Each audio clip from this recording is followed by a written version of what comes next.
Good morning and welcome to our 68th weekly webcast. If this is the first time you're joining us, welcome. If you've been with us before, welcome back. And so the way the call works is I answer any questions you might have. This is an AMA, meaning ask me anything, kind of like on Reddit. You can ask me business questions, personal questions, career questions, anything you want to. And there's a couple ways to ask questions.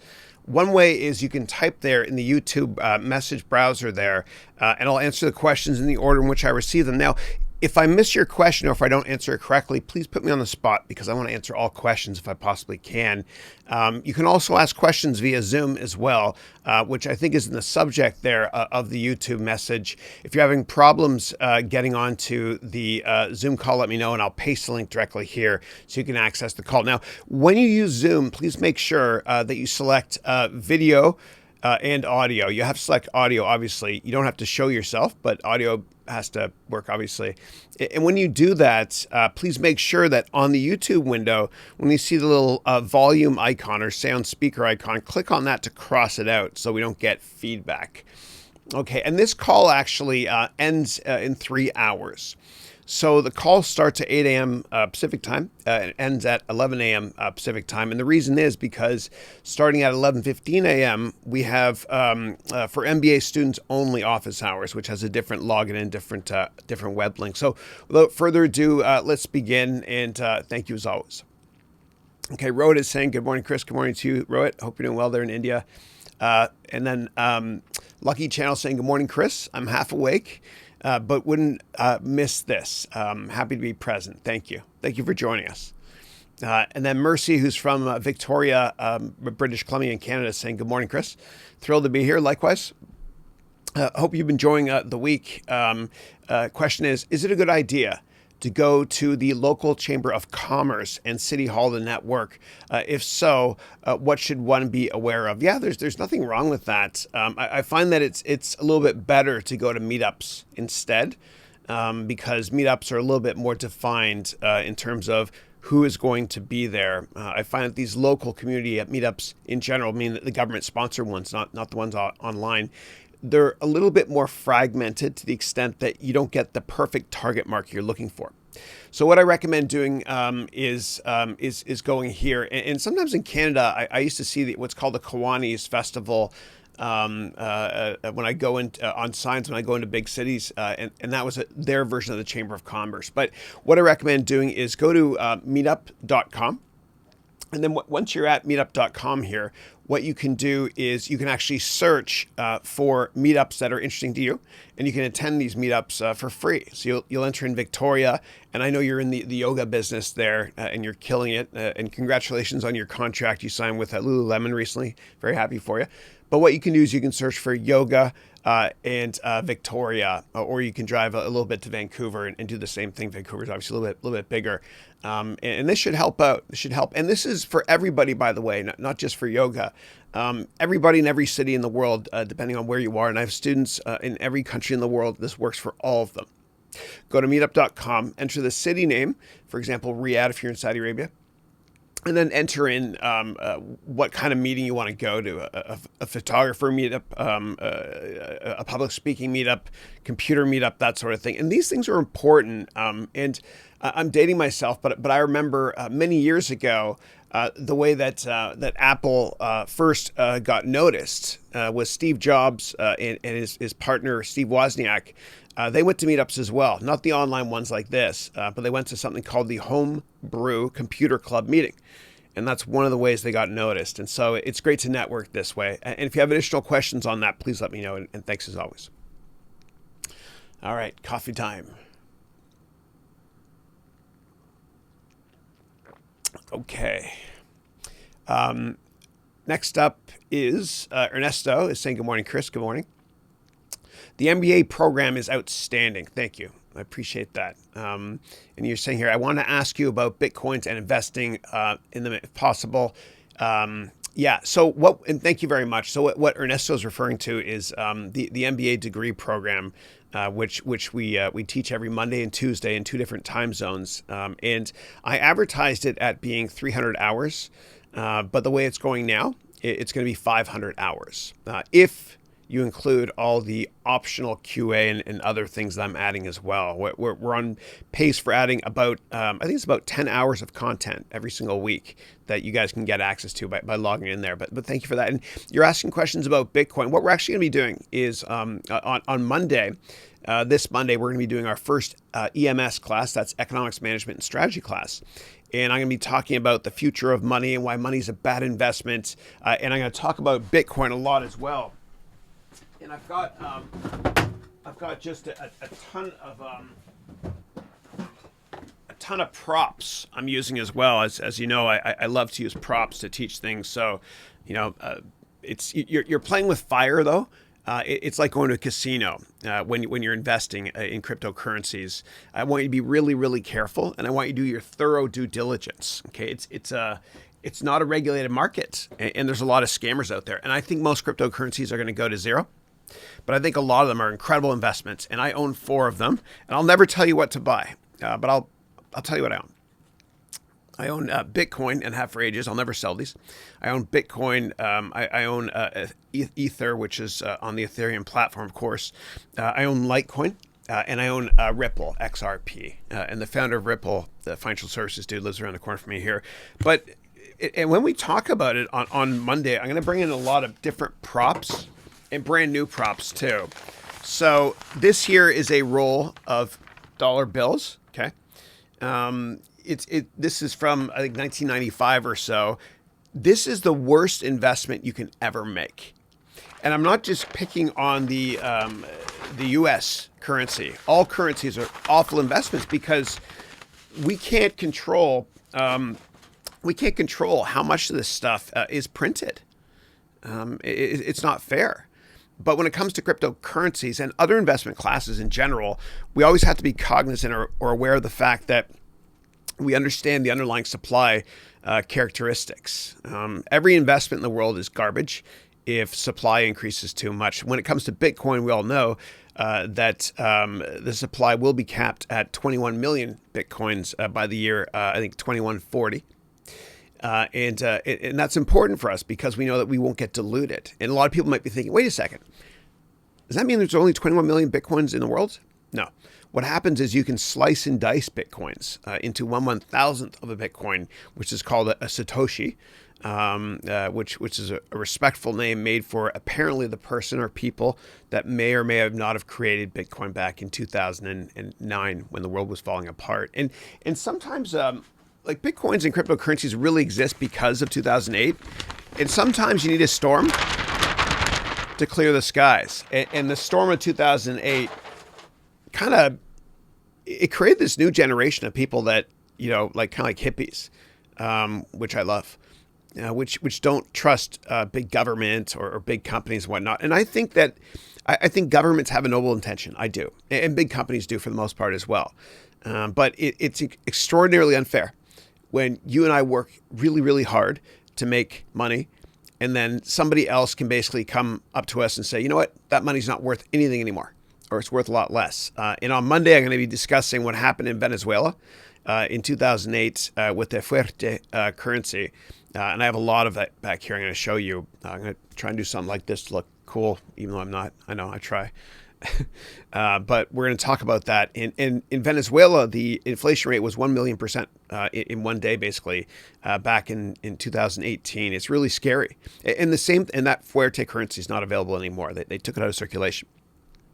Same thing happened with the Deutschmark in the 1920s. After World War I, the German economy was in disaster, obviously. And what the government did was they printed a lot more Deutschmark. And I've got some here. They're dirt cheap. Actually, screw it. I'm going to show you guys this stuff. All right, hold on.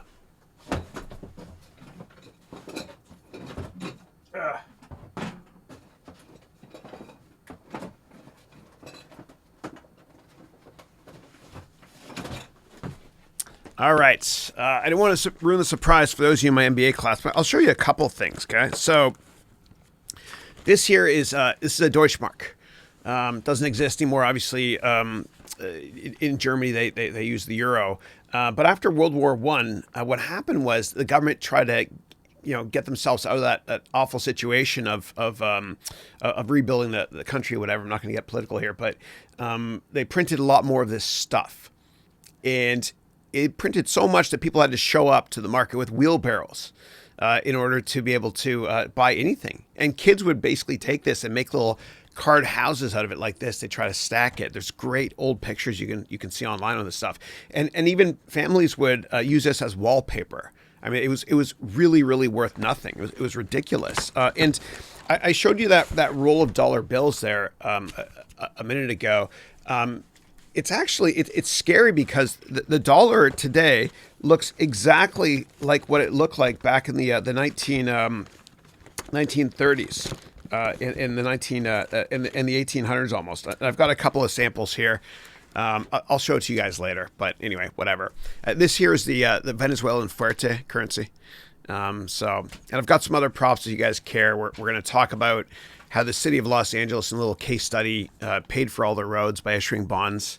And that's why there's no traffic in Los Angeles. Same thing with how New York State made the railroads. Oh, here's currency. Okay, cool. All right. So, and I'll go through this in a lot more detail. And the reason I have a lot of these bonds as well is because on Monday's class, I explain how coupons work and coupon bonds, right? These are real coupons from old bonds. I got a bunch of them. It's going to be fun. You guys will love it. And also, this is what the older currency looked like in the United States. Okay. Here it is. It's worth the wait, right? So this one here is from 1957 or so. It looks identical to today's currency, right? This one here is from 1932. Okay, it looks identical to today's currency. And the reason I'm showing you this, and by the way, this stuff is dirt cheap. Why? Because governments make too much of this stuff. And it gets really, really bad. Like Zimbabwe, here's $10 trillion. And in Zimbabwe in 2008, in the fall, the Zimbabwe government printed a lot of this stuff to get them out of the 2008 almost Great Depression. And what happened was the daily inflation rate for Zimbabwe then, it's tragic, was at 98%. So it's scary. It's scary. And I even have, this is just the fuerte here. I got tons of fuerte here, just worth nothing really. I have to do it. I'm so sorry because I'm 7.5. Okay, that's not saying much. That's not saying much. Two things, meaning my maturity or the fact I did that, because this is worth nothing. It's worth nothing. And when you give a presentation, I humbly recommend getting props on eBay if you can. And even if they're a bit pricey, it's okay because you can always sell them back after you use them in a presentation, which is what I do sometimes. And it's kind of like a 5% rental fee. And for those of you in my MBA degree program, we'll talk about presentations in the the sales, marketing, and communication track very, very soon. Last thing I want to show you, pardon me, is in my hands, I'm holding a coin from the year 30 AD. And Pontius Pilate's on one side. And if you're in my class on Monday, I'll zoom in closely so you guys can see it. And this is not worth that much money. And you think, oh my gosh, Chris, how do you have that even? Well, I went to Jerusalem with my family in the summer of 2017. I bought this. And it's worth nothing really, or a little bit, because they made so many of these things. In fact, in Israel, they do excavations every day, and they uncover more and more and more of this stuff, which makes it worth even less. And the reason, on a side note here, that the Roman Empire fell was because they made too much of this stuff. And so history certainly repeats itself when it comes to currency. And whenever you see paper currency, this one here is from 1917. This is from the 1800s. Whenever you see paper currency and you hear somebody refer to it as fiat, it just means paper currency. That's all it is. And so I'll go into much more detail on cryptocurrencies and the future of money and supply of money and how governments change interest rates during this Monday's class. And if you're watching a replay of this webcast, that means Monday, December 16th, 2019. And I hope you enjoy it. Thank you. All right. That woke me up. All right, let's see what else we have next here. But I'll go into much more detail on Monday. And Ernesto, thank you so much for the feedback. Really appreciate it. It means a lot. Thank you. All right. Clearly, I need a sip of water. Okay. Next up, we've got, but I don't want anybody to buy cryptocurrencies without doing, thorough due diligence first. Please, please, please, please, please, please. And I say it because I care.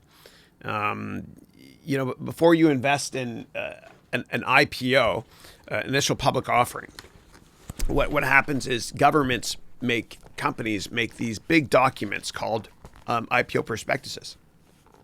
And they're also coded as S1s by the U.S. tax code. So if you go to sec.gov, that's Securities Exchange Commission.gov, it's an American website where you can access all documents for all companies that are publicly traded, annual reports, quarterly reports, important press releases, earnings releases, which are important press releases called 8Ks, as well as S1s.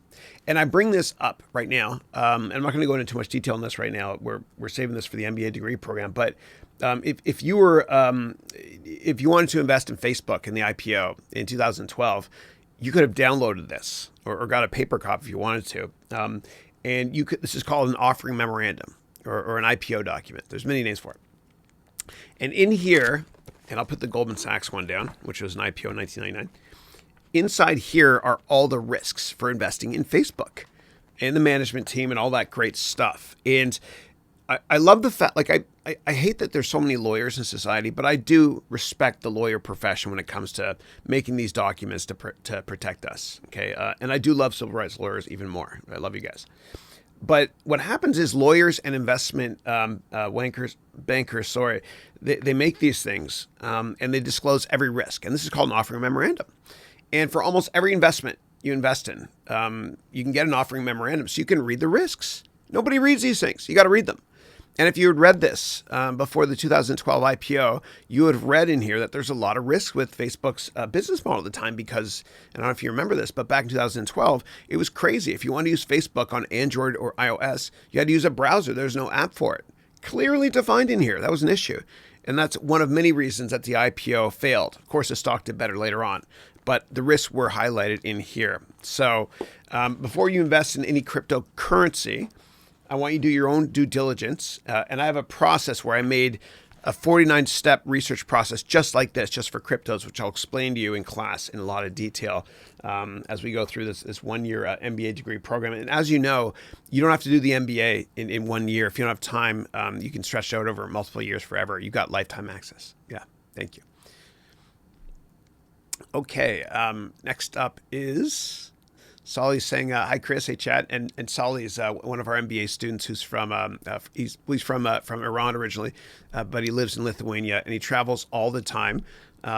He's been on this webcast. I think you did once from Rome even, right? And you bought a one-way ticket to New York City in December 2020, which is so awesome because he wants to come to the U.S. It's awesome.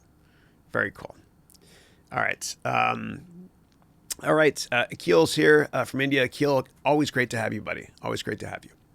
All right. Next up, we've got Kundan from India, and then and when you guys do the @ sign and each other's names, I don't read that, but I love it when you do it because it's a sense of community. You guys kind of bond with each other. And in the MBA degree program, we have a Slack channel where everybody bonds and introduces each other to each other. Yeah. Okay. And then we got Satrasela. Good morning, Chris. I've been following you for a long time. This is the first time I have joined the session. Thank you. Thank you very much for being with us. I really appreciate it.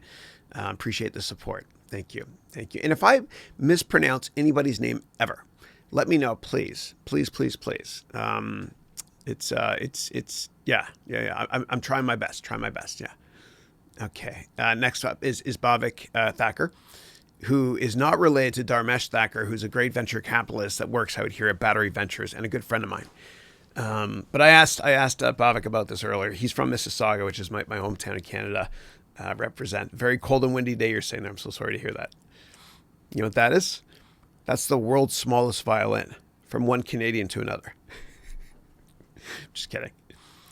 All right. And then Maz is saying, hi, Chris, any update about the 9th and 10th of December classes? What do you mean by update? If you miss the classes, what you can do is go on to, remember when you paid for the MBA degree program, what you can do is you can go on and log on, and you can get access to all 30 hours or whatever it is or of classes or 20 hours we've recorded so far, including Q&A. Everything is there. Yeah. All right. And DDT is in the house. Good morning, Chris. Good morning to you. Thanks for leaving me a message yesterday on my Instagram post. My pleasure. All right. Axel is saying, I was watching your investing course and I saw you on live. Awesome. Thank you. No, I appreciate it. You got the coolest name ever. And now I've got, what is it? Jan Hammer's song in my head from Beverly Hills Cop, because Eddie Murphy was named Axel Foley in Beverly Hills Cop, which is good. If you haven't seen that, it's an oldie but a goodie. But not as good as Coming to America. You got to see Coming to America. It's the second funniest movie in history after Dumb and Dumber. And there's one line from it which I love, which is this: "This is beautiful. What is this, velvet?" Great movie. And they're making part 2 as well. God, I cried laughing when I saw the movie. I probably know every line. Okay. All right. And then somebody is saying here, I'm watching the investment banking course on Udemy. I'm loving it. Thank you. I appreciate that. Thank you. And then Asamina, who works for Ryanair, is a flight attendant, I think, right? But is an amazing programmer and has her own video game coming out this month. We're going to check it out. She lives in Holland, but you said that you're Greek, right? So I've got 2 Fenellas on this morning, right? Sort of one Fenella, yeah. My wife is Greek, and Fenella means shirt, I think, or undershirt, maybe. I'm not sure.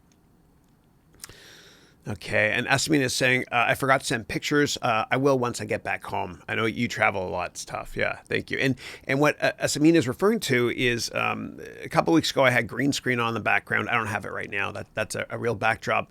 But I told everybody, send me pictures of where you're from or kind of cool, historic buildings or nature or whatever, and I'll throw it on the background, which I will do when we do our next green screen session. Thanks.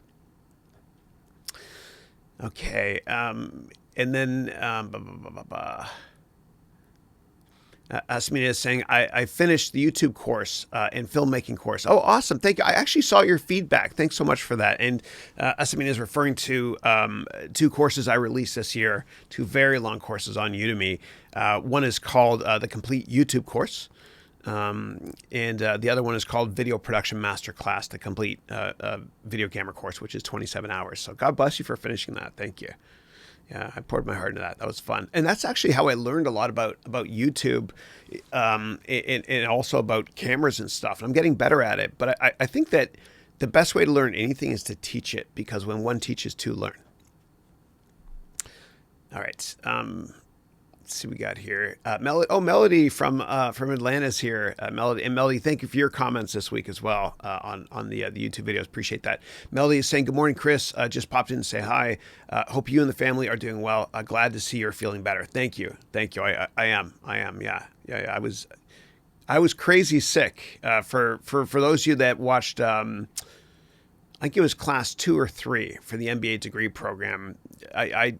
Hopefully I didn't sound sick, but I was very sick. But I'm completely better now, and I wouldn't miss this for the world.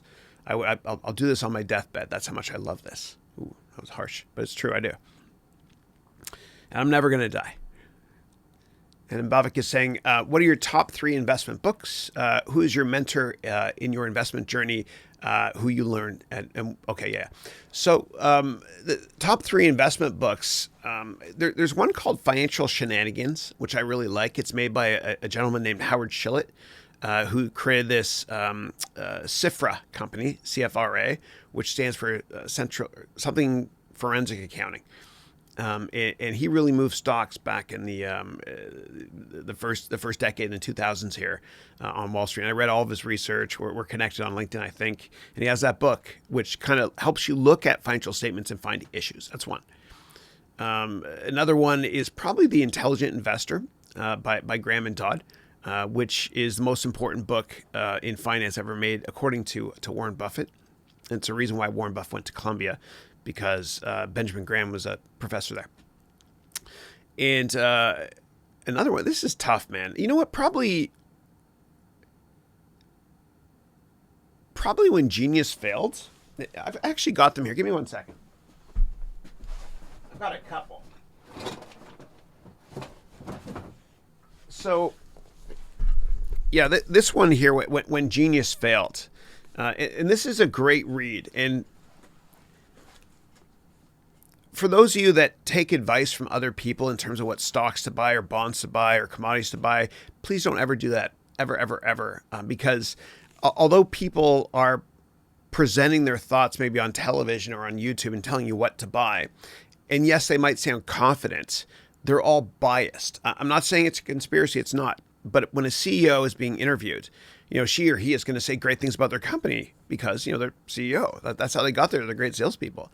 And when a mutual fund manager or hedge fund manager or high net worth investor is being interviewed on television or writing articles in magazines, they're going to be biased. They're going to talk about their stocks, even if they disclose it.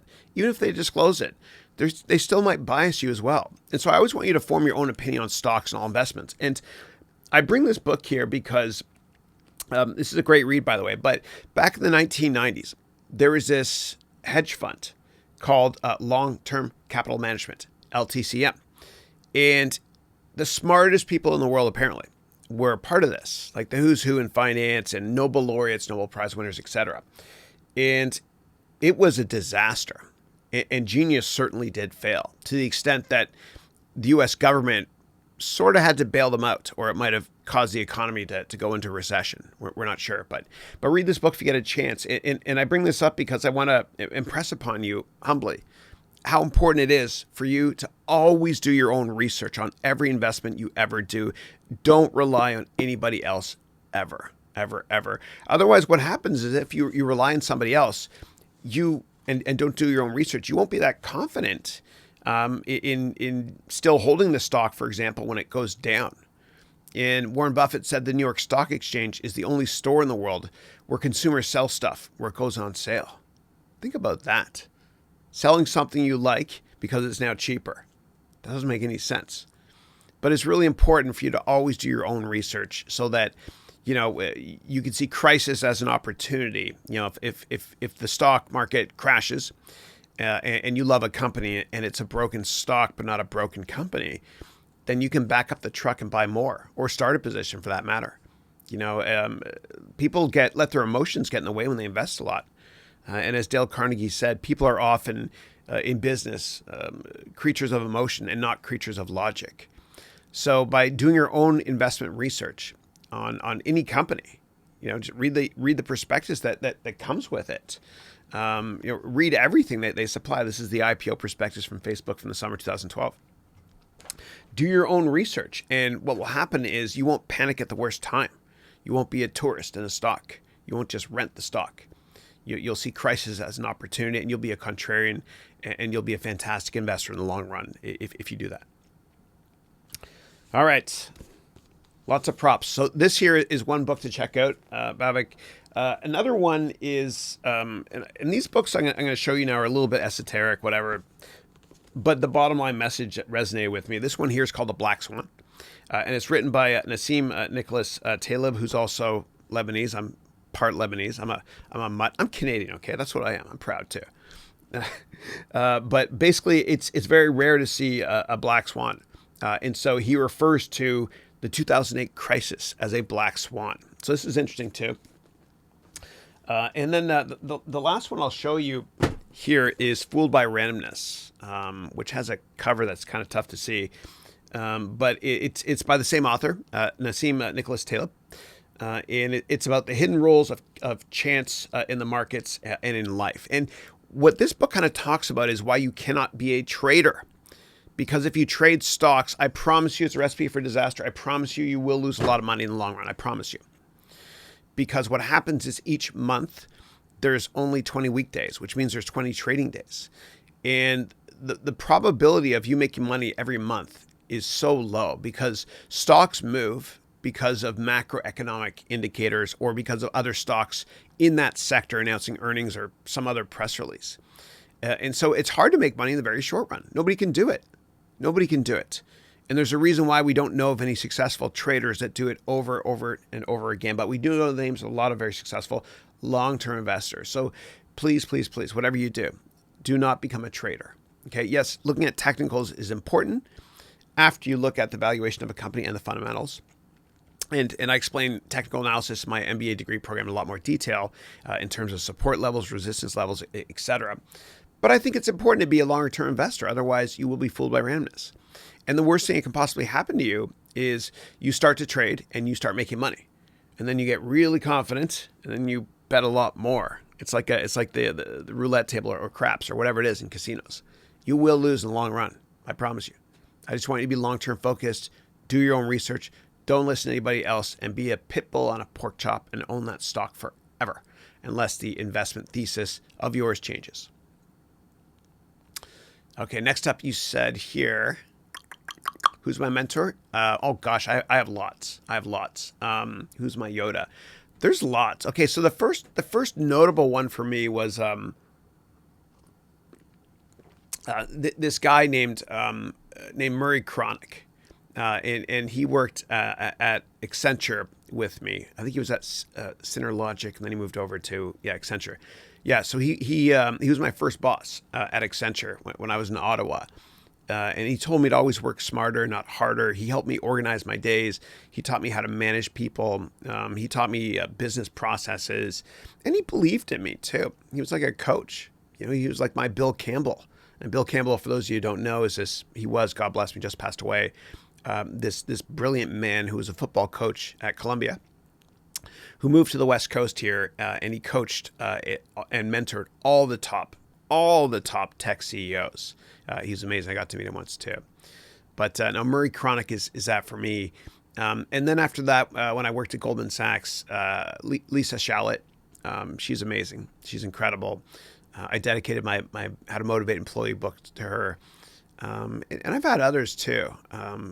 Martin Crisp, when I worked at Accenture as well. He was great. And you can Google all these people if you want, whatever, or LinkedIn them, whatever. And Martin was fantastic. Yeah, and that's probably it. Other mentors, obviously my father and mom. But yeah, those are people that helped me along my journey. And I feel really bad if I'm forgetting anybody, but yeah. But you got to mentor other people as well, because when you mentor other people, you're kind of, you're helping, and it's good karma, or whatever you want to call it. It's a good thing to do. But also you're kind of teaching yourself or reminding yourself, what your personal best practices are. If you vocalize it and you help others, you're kind of helping yourself. And everybody needs to have multiple mentors. And I've got a book up on the shelf, two of them actually. One's called Give and Take, which is a great book, which does a study of very successful people. And they found that, the poorest 1% of people in the world are givers. People with beautiful souls, like heroes of mine, like Mother Teresa. I wish I had met her. God bless her. She's no longer with us. So the poorest 1% are givers. The middle 98% of people are takers. People just take. And the top 1%, wealth-wise, whatever. Not that I respect you more if you're worth billions, but billionaires, for the most part, a lot of them are givers. And they gave with their heart, a lot of them. And they did it not for the money. They did it because they wanted to help. And they're successful because of it. Give and you will receive. It's been prophetic and true since the beginning of time. Last thing I'll say is this book here, my networking book I wrote, which is free. It's the top one there. It's tough to see because the aperture is not perfect right now. But you can go to my website and download it for free, harounventures.com. And this networking book will teach you how to get a meeting with anybody. And I have a course I teach called the Complete Job Course, which is my only course that has a lifetime money-back guarantee. And I think I've sold close to 30,000 copies, and I've had one person ask for a refund past the 30-day period, whatever. I think this was a year after the guy took the course. He's like, "Thank you so much. Part of it was helpful, but it didn't help me enough, and I'd like my money back, please." I was like, "Of course." And so I sent him money back via PayPal. But yeah, anyway. Yeah. And yeah, great. Next up, we've got, I love how you guys bond with each other. You guys met on this call, Asamina and Mercy. Mercy is based in Victoria, beautiful, La Belle Provence to me. Beautiful province is British Columbia. And then Asamina is based in Belgium, actually. I think it's Belgium, right? Did I say Holland before? I'm so sorry. All right. Good morning to you too, Vipple. Good morning, Canal. Guten Morgen. That's how they said in Germany. All right, hold on one second.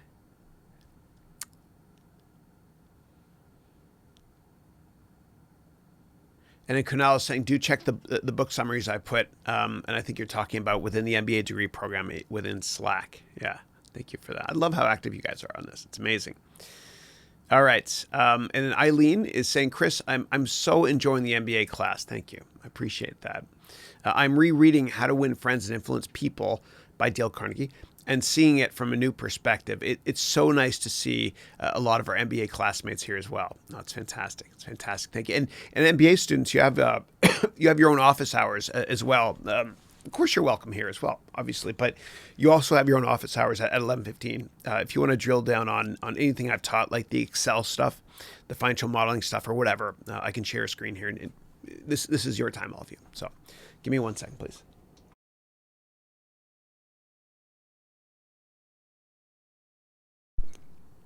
I finally figured out how to mute this. Yeah.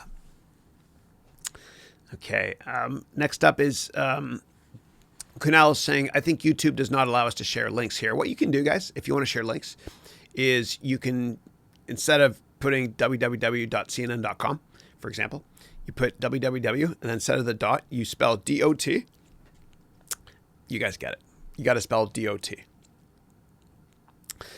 And then Estella, who's from Seoul, is saying, hi, Chris.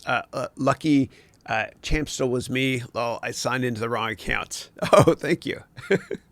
That's awesome. And actually, in all sincerity, there are people that work at big companies that ask me questions here, and they're worried because their name is going to appear here, and they're asking questions about their career. So what they do is they actually create another account. I've seen it before. A couple times, more than a couple times, actually. Yeah. So totally cool if you guys want to do that. Yeah. Hey, Siddharth, how are you? And Kunal is saying, how does one know if you are being productive or just being busy? Wow. And I'm looking for my my daily schedule, which the MBA students you guys have and do every day. And I filled mine out here and I keep it in my pocket. That way, every time I reach in my pocket, I know if I'm on track or not. So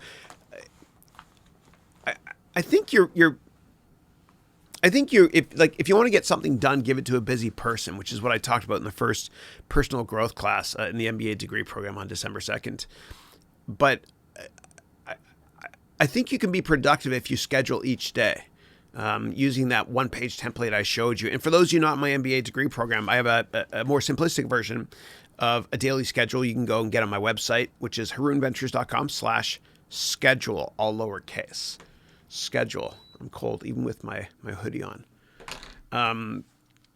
You can download it, but what I recommend doing is scheduling each day, each weekday at least, not weekends, you go crazy, the day before. And if you schedule every day the day before, then not only will you be busy, but you'll be incredibly productive. And at the end of each day before you schedule the next day, on that template I provide you with in PDF format, PowerPoint format, as well as OneNote format, LibreOffice, and all the other formats. But if at the end of that day before you schedule the next day, you got to go through that existing day and put little check marks. And did you accomplish things? Did you make time for family, exercise, spiritual stuff that's important to you? Did you meet all your business requirements, school requirements? Did you exercise? Whatever, all that good stuff. You'll score yourself. And that way you'll know if you were actually being productive in hindsight.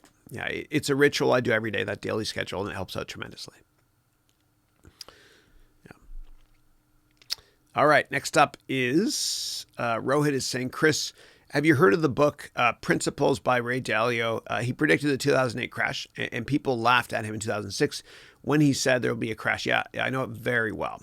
So Ray Dalio, he owns the biggest hedge fund in the world called Bridgewater, which is based in Bridgewater, Connecticut. And Connecticut is a state on the East Coast of the United States, right by New York State. And he has over $100 billion in assets. He has this book called Principles, which is basically, a lot of it is the owner's manual, or the employee's manual, I should say, which I've seen before from Bridgewater. So when you join Bridgewater, that hedge fund, there's this book they give you, which somebody gave me years ago, which is just principles, like best practices. and it's stuff that he, that's made him successful. And he has a book on it as well, and he's doing a lot of PR lately. I'm always very intellectually honest with all of you. Okay. And sometimes I hope I don't upset people, but I have to always be honest.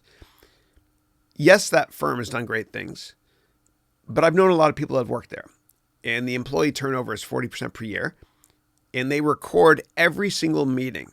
Yes, it's true. Ask anybody that works there or has worked there.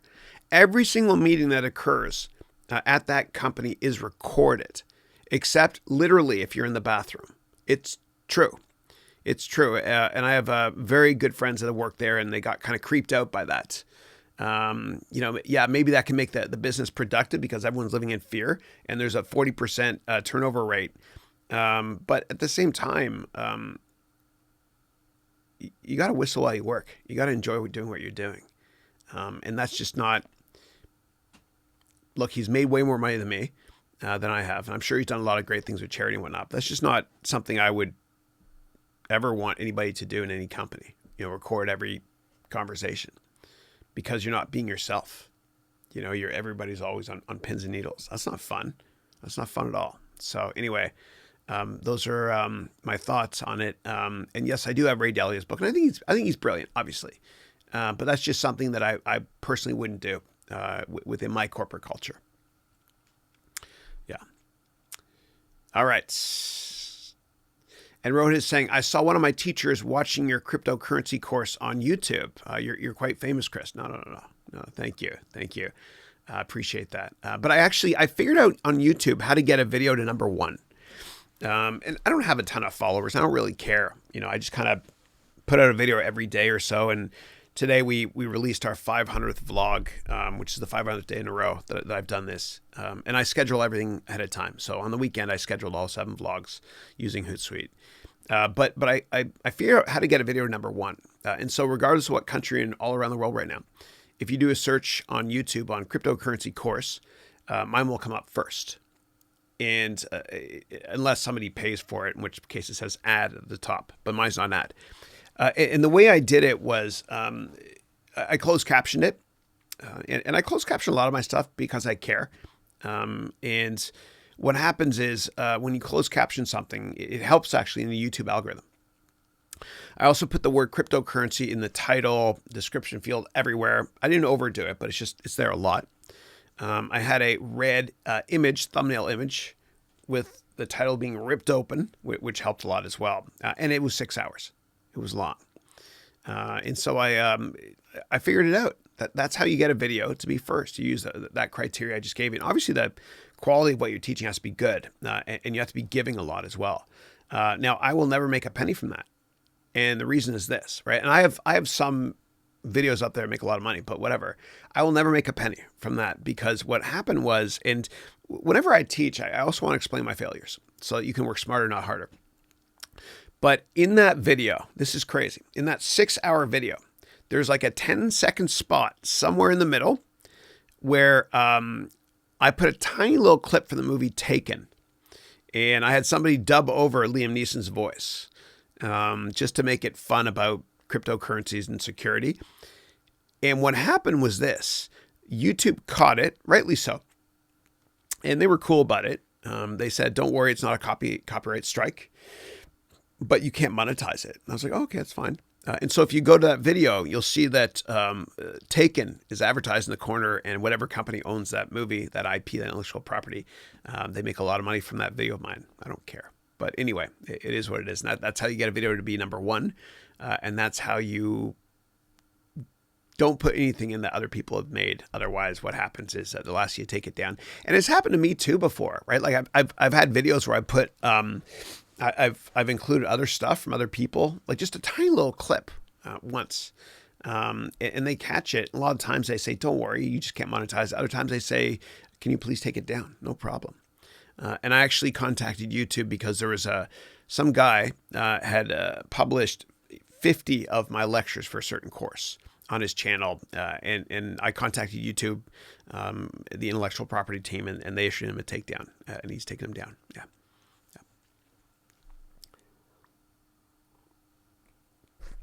But I feel bad about the cryptocurrency course because, well, I don't feel bad. I'm so intellectually honest that when I started the cryptocurrency course, I was positive on cryptos. I was like 7 out of 10. I love these things. And then after the course, which is 24 hours long, I was a 3 out of 10. And I learned that there's no room. You can't have more cryptocurrencies than real currencies in the world, right? And it's a massive bubble. And most cryptocurrencies are scams. And I think a lot of people are going to go to jail for hyping up cryptos. People do this online on YouTube. You know, people will basically say, buy this crypto, buy this crypto, buy this crypto. You'll buy it. Everyone will buy it. You'll drive the price up. Then this person who owned that crypto will sell it. Then he'll say, sell the crypto, sell the crypto, sell the crypto. Everyone will sell it because he said, let's sell it. Then he buys it again, rinse, lather, repeat, right? That's fraud. All right. All right. Give me 1 second, guys. Sorry.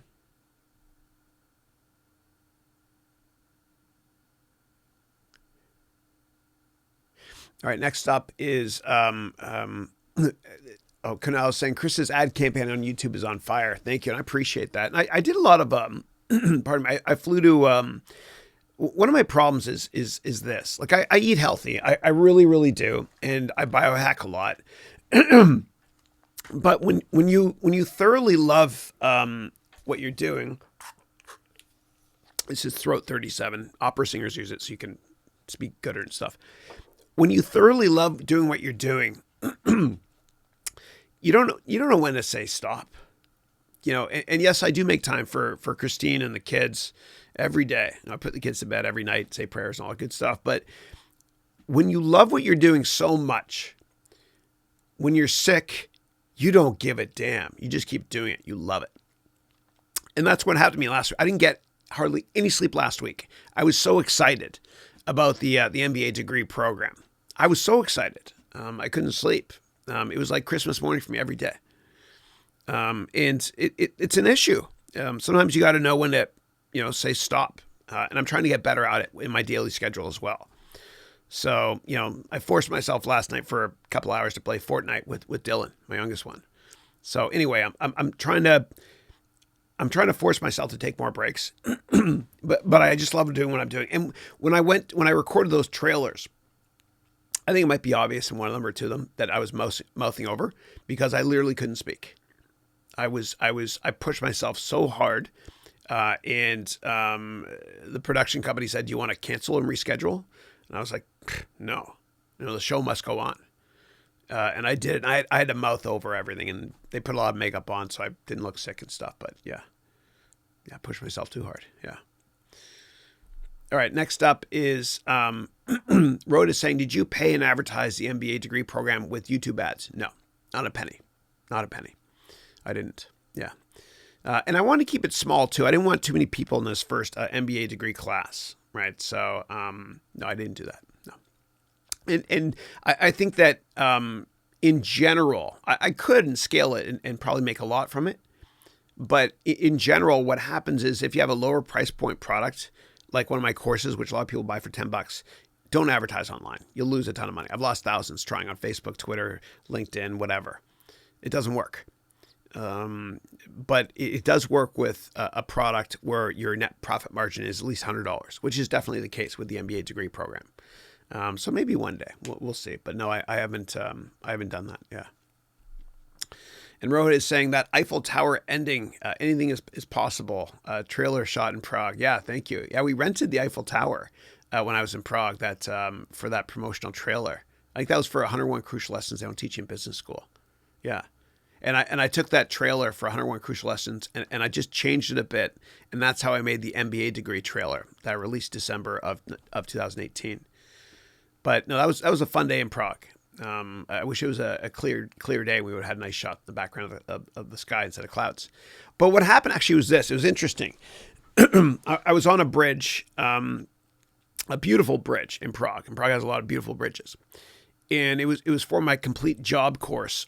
We had a drone come up to me, and I was saying stuff. And I said something like, even the sky's not the limit. And the drone was supposed to fly up into the sky, pan into the sky, and then we were going to have the music. I purchased all the music. It's all custom made. And then we're going to have the complete job course in the sky. But what happened was, and this happens to every city in the world, it's a good thing, I think. What happens is drones stop working if they're close to government buildings. And I think it's just a matter of time till drones are, I use drones a lot, as you can tell, for those who watch my videos, but I think it's just a matter of time till drones are made illegal. Yeah. And you guys can only guess why. But all drones have GPS software embedded that won't allow them to go near certain buildings, which is a good thing, and yes, I'm sure there's a way to hack it. I'm not going there, but whatever. And I register my drone. You have to at the FAA's website now.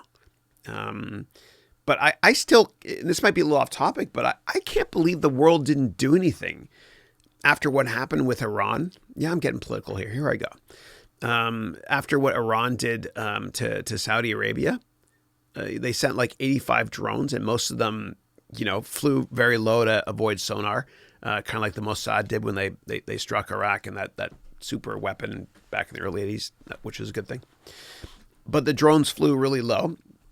And then almost all of them detonated on these on the oil drills in Saudi Arabia, and took a massive percent of their daily production off the market, and the world just watched and did nothing. I can't believe there wasn't some sort of retaliation. I can only think about what happened. Maybe that. I don't know, U.S. government was talking to Israel, and maybe they were like, well, should we retaliate, or Riyadh as well? And something happened where they didn't retaliate. And there's a big disconnect. And I don't understand why. Maybe they couldn't prove it was the Iranians that did it. I don't know. But it was just it's just a mystery to me. It's a mystery to me. So who knows? Okay. No more politics, Chris, please. All right. But if anybody has a theory on that, let me know, please. I'd love to hear it. All right. Next up is Robin is saying, how does the MBA affect my investing career? Yeah. So I'm going to teach you in the MBA degree program, and we just done one finance and accounting class so far, but we're going to do a lot more, and we're going to work on that merger model of Apple pretending to buy Nintendo. And that will help you understand financial statements thoroughly. And I'm also going to teach you how to analyze any type of investment with one-page write-ups and bigger write-ups as well. We'll get there. We'll get there soon. Yeah. It'll make you a better investor. That's for sure. I'll never tell you what to buy, but I promise you'll be a much better investor. Yeah. Okay. And then Stella is saying, Chris, do we have a thesis to write throughout the MBA program? No, but you're going to write a business plan, but much later, probably, I think in the second half, meaning semesters 3 and 4. I just want to teach you stuff first that you can apply to that business plan. And even if you don't want to start a company, you got to do it. Because if you work at a big company, you might start a new department. And the way that you start a company on your own or at a big company, meaning a department, is similar. Yeah, but we'll get there soon. I want to run through, we ran through some financial stuff this week, revenue, and remember the whole football 3D animation stuff, which was fun for me to make. But we're going to, yeah. No. And by the way, that 3D stuff that I made, it's like, I've got an iMac Pro here, and it's like a really good one. 128 megs, like 10 core or whatever, 128 megs of RAM. I'm embarrassed to say I bought a decked out, everything included Mac Pro, and that's coming soon. I'll get it by Christmas. I mean, everything. I know, I get it. But I did it because what I want to do in this MBA degree program, graphics wise, and because we're making 500 hours of content using Premiere Pro and sometimes Final Cut, I want it to be perfect. And what you guys don't see behind the scenes is that everything is being done in 4K from multiple camera angles. And what you're watching when we do it is just 1080p, 60 frames per second. But this is, I've got the much higher end version. And I'm taking it really seriously. It's kind of like, and I'll never put myself in the same class as movie makers, but if Francis Ford Coppola could have gone back in time to when he made Godfather 1 and 2, the good Godfathers, 3 wasn't that good. I'm sure he would have loved to have made it in 4K or something. Like I just wanted this to be, I'm so convinced that this is going to make a big difference that I just want it to be perfect. And there's going to be a lot more 3D graphics, rendering, and for those of you that are nerd video people like me, with this new computer, there's no more proxies. You don't need to. You can render everything live. We're even thinking 6K now with a new camera. But I'm taking this really seriously, and I want the customer experience to be off the charts. And you saw this past week in my entrepreneurship. I think it was the first entrepreneurship class we did. How we talked about the greatest hits, so to speak, of the top entrepreneurs in history, including Muhammad Ali as well. And that 3D rendering I did, it's similar to when you're rendering for a video game. And Asamina, if you're still on the call, you'll love hearing me say this. It's kind of like it's like using Unity or the Unreal Engine, and I want to be able to do that in real time, so that the customers, all in my MBA degree program, those that have signed up already, you get the best customer experience possible. Yeah, I'm going all out, right? I don't know how to do anything half-assed. I don't. And this MBA degree program, I feel like, and this has happened to me a lot in my life, and I love this feeling. It's going to sound out there. I love challenging myself so much and pushing the goalpost out and continuous improvement that before I embark upon a journey, I feel like I'm on a cliff, and I look over the cliff, and it's a long way down, dude. And what I do is I have a bunch of airplane parts, and I throw them over the edge. And then I jump off, and I try to assemble that airplane before I crash. And somehow I've always made it. I don't know.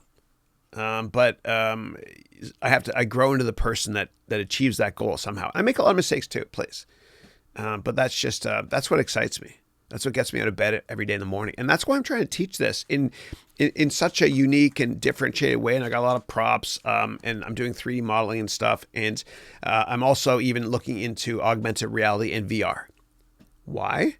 Because one day that platform will matter. Not for a long time, but I want the first mover advantage. And it's fun for me to create that way. 1 second.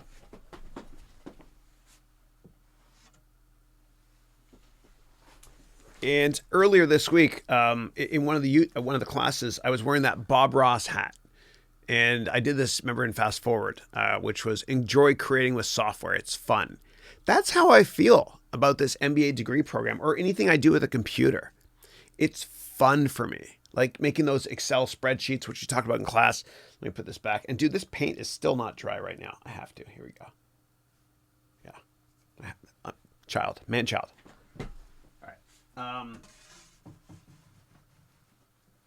It's like when you walk by a wet paint sign, the first thing I do, even at my age, it's like, yeah, anyway. So anyway, I'm going all out. I don't know how to do anything half-assed. I never have. And I don't care if I don't make money. I just don't care. It's just something I want to do. And speaking of Francis Ford Coppola, he had that mindset as well, which helped him and hurt him. And, it helped him. Obviously, he did incredibly well with Godfather 1 and 2. But he almost went bankrupt making Apocalypse Now. I remember that quote. I love the smell of napalm. He almost went bankrupt. And that's one of the reasons why he had to make Godfather 3, which was a disaster. I think if you do something just for the money, which he did with Godfather 3, it's not going to work. But if you do something of the love of your heart and you're creating, you're passionate, like he did with Godfather 1 and 2, and he doesn't care about money, then you'll do well. And I vlogged about this yesterday. If you chase money, you lose your dreams and your money and your heart.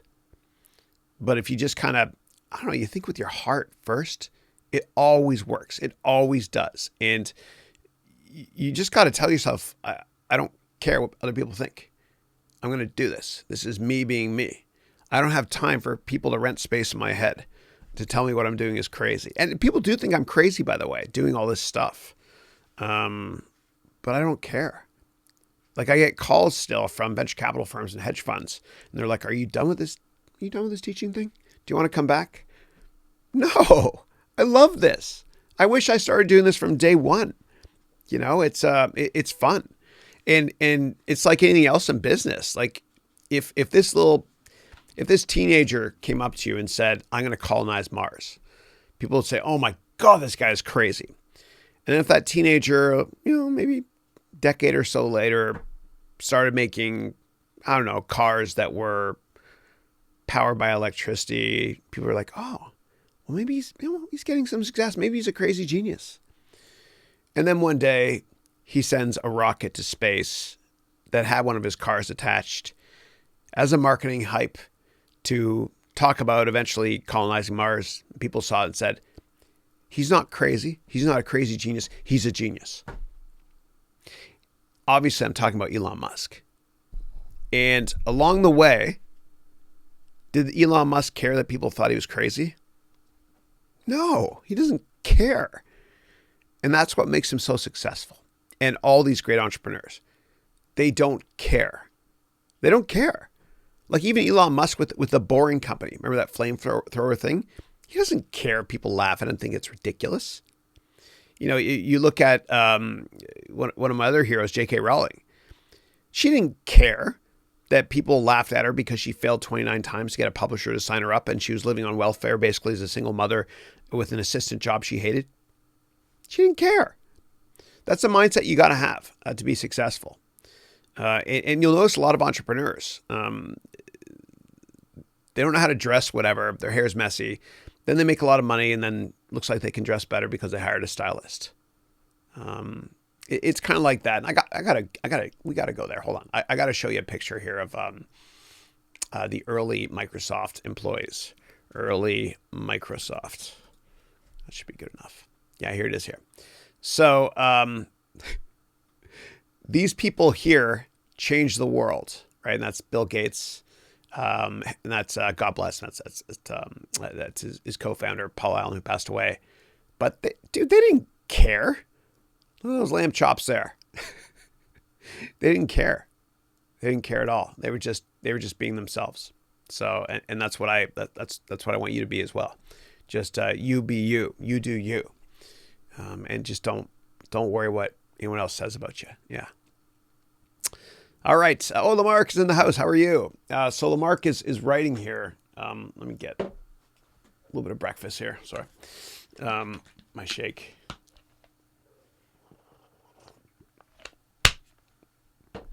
Lamarck is saying, where's it again? I'll be in San Francisco December 26th to January 16th. If you have time, maybe we can have coffee. Yeah, ping me after January 2nd. And then we'll set something up. Yeah, it'll be fun. Yeah. All right. And then Lamarck saying, by the way, Chris, just want to ask, how does a foundation work? So when it comes to setting up 501c3s or whatever it is, I can't even say it. I don't know how they work. I'm involved with a lot of charities, but I just don't know. I just don't know. Yeah. If you want, what you can do is go to LegalZoom.com and set up a call with a lawyer that's an expert in that area. It won't cost you much either. Okay. And then Stella's saying, what would your younger self not believe about your life today? I don't know. Like I was always very driven, and I've achieved every goal that I've set in life except getting a black belt in karate, because that injury, whatever. But I would think I probably would have said this to myself if I kind of go on back in time. I'm changing the question here. I probably would have said, "Don't worry, everything's going to work out. Just be happy and focus on today." Yeah. So. Yeah. No, but it's yeah. Oh, and also I would have told myself, Chris, you're going to fail a lot, but don't worry, it's not a failure. And certain things are going to happen to you. And I remember once I got fired and I called my dad and I told my dad, this is years ago. I was like, Dad, I don't get it, man. I made them a ton of money. I'm the quintessential team player. I don't get it. Why did this happen to me? Why? and he told me, Chris, I want you to read the book of Job in the Old Testament. So Job, job, I guess. Well, it's prophetic. It's interesting. It's the same word count. But yeah, it's about a man that, I don't know, he kind of lost everything, but later on in life, it all made sense why that happened. And he was happy that things turned out the way they did. And for me, I look back in hindsight, and I'm grateful to God for all of my setbacks, whatever. I don't think setbacks are setbacks. I don't think failures are failures. I think with crisis comes opportunity always. Yeah. So just, and I don't worry as much anymore because I tell myself, God already knows what's going to happen. And that should put me at ease. All right. And then Rohit is saying, can you do a podcast with Ray Dalio? He's very reachable, actually. A lot of people interviewed him. Remember when Dylan said, can we have a Picasso? I think Ray would be pleased to meet you. No, I appreciate that. Thank you. Yeah. Yeah. And for those who are not familiar with what Rohit is talking about, my son, I had a poster that I think it was a Picasso poster. It said, everything you can imagine is real. And then my son asked me, he said, well, do you own a real Picasso, Dad? And I said, no, seriously? Like who could own a real Picasso? Well, he said, well, why not? And I said, I love my kids. They inspire me because you got to ask yourself instead of why not? And so I did research on it, and any Picasso painting that's color is very expensive, like stupid money expensive, right? Which should go to charity instead of buying that.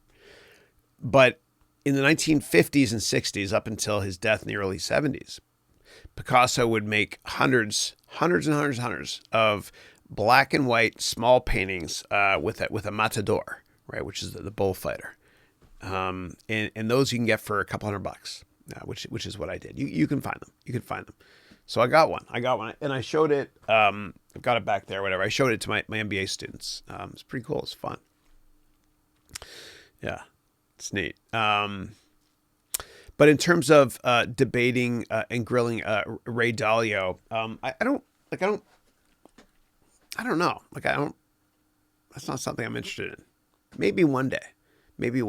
And I was looking at what my business model could morph into one day. And the reason I talked about Elon Musk earlier today was because I watched for the first time ever, I watched this Joe Rogan Experience YouTube.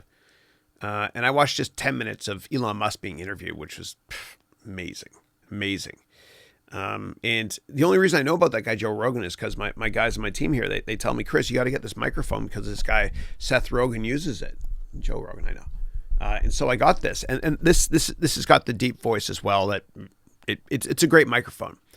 But maybe one day, this will all morph into a podcast as well. And we will do a podcast. It's easy to do. All I have to do basically is take this stream that we're doing right now and just switch it over or copy it over or link it or upload it to a podcast. So we'll do that eventually. Yeah. But, and I will have guest speakers, as you know, in the MBA degree program later on. But what I want to do is just focus on making great content. And when I run out of content to make, which will never happen, but I might start bringing in more guest speakers. Yeah. Maybe I'll ask one day. We'll see. Yeah. Okay. Yeah. And fun fact, Ray Dalio is treated like a rock star in China. Yeah. People worship the money. That's for sure.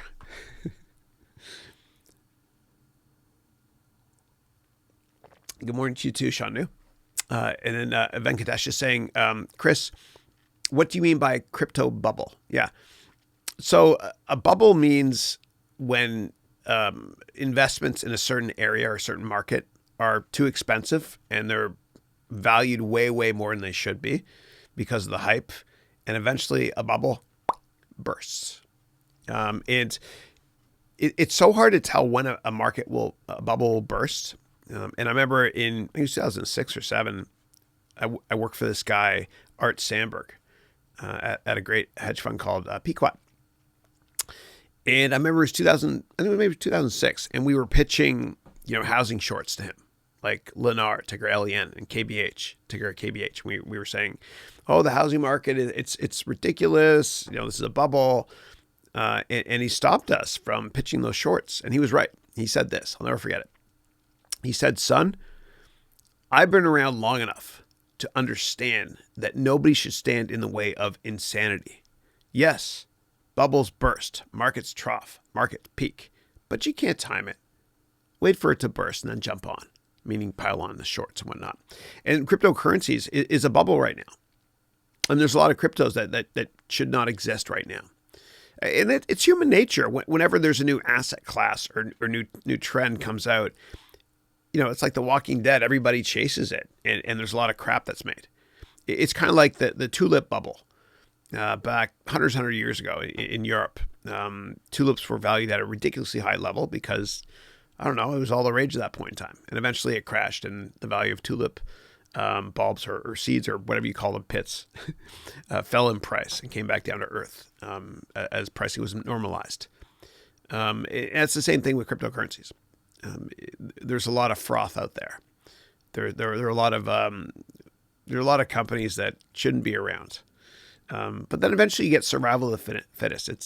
It's digital Darwinism, so to speak, where the weakest don't make it. The weakest companies, that is. So, and we saw it too back in Internet Bubble 1.0, back in the late 90s. You remember there was that pets.com company that was trying to compete with Amazon, and all I sold was pet food and stuff online. Good luck. But I've actually got that pet here somewhere too, which I use for a prop. Yeah, but I do think that this crypto bubble will burst, and it kind of has, sort of. And I do believe there are amazing crypto investments, and I own four of them that I will never sell. But anyway, those are my thoughts.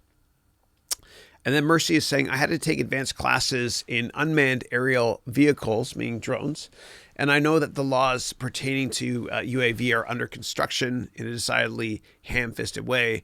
One of my profs was a lawyer, had to draft laws hurriedly, she said. Lawmaking for UAV has not been an impressive scene in the U.S. Yeah, I think, I do get worried about drones. Just anyway, I do get worried. And I know people that own very large sports teams, and like ones you've all heard of. I know them really well. And they own a drone that is really big, that sits on the roof in a compartment on a certain stadium. And they're ready, and it's a badass drone, with 6 big propellers, a badass one, like one that can carry a C300 camera, a big camera. And this badass drone is ready. And it's ready just in case somebody maliciously gets a drone and drops something, whatever. I'm not going to go there. But it's got like a spider web so that if, God forbid, that happens, this thing can fly out, grab that other drone with a net, and then quickly fly out over a certain body of water. Yeah, I'll leave it at that. But there are precautions being made right now. I still can't believe what happened in Iran. Yeah.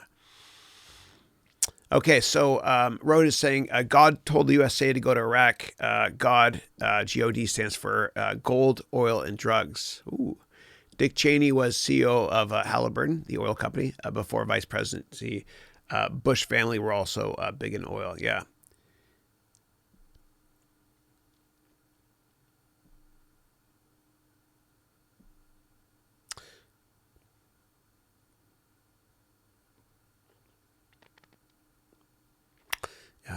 It's a tough situation going on over there right now. Yeah. And then you wrote here, on a lighter note, Vice was a great movie with Christian Bale. It was great. W by Oliver Stone is also a good movie. Yeah.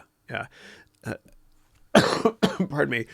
And I just finished watching recently The Loudest Voice. Hold on a second.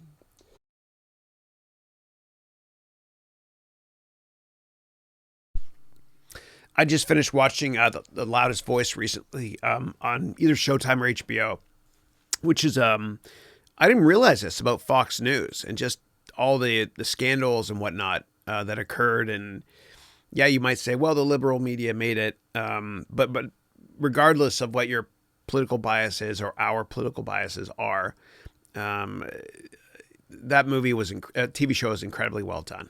It was amazing. Russell Crowe did the best job he's ever done acting, even better than when he got an Academy Award for Best Actor for Gladiator, which is a killer soundtrack by Hans Zimmer as well, which I love. Yeah. All right. Next up is, can you tell me how to start as a beginner and teenager, as a student? Can I get a discount on your MBA program? Yeah. So we're the next program we'll do at some point, maybe next year. And if you want, you can go to my website and just get on the waiting list there, or the email list, I should say. But we're massively oversold for now. Yeah.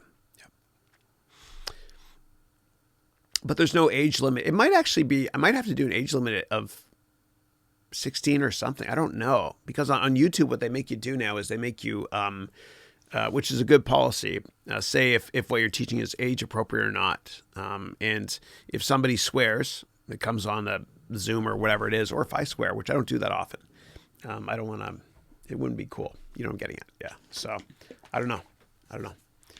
But get yourself on that list and we'll, when we do start admitting new students, you can write your essay and apply for early admission. Yeah, if you want. Yeah. All right. Next up, we got Mamadou is saying, "Hi, Chris. Thank you for helping me understand venture capital in your MBA course I'm taking right now. My pleasure. Because of your course, I have a better understanding of the show called Silicon Valley." Thank you. Yeah, and I saw the finale recently, and Bill Gates was on it too, which is pretty funny. It's pretty funny, yeah. And yeah, that show it's a little far-fetched, but there's certain personalities in that show that are kind of modeled off real people in venture capital. I know who they are. It's a little extreme, but a lot of it is actually kind of real, you know.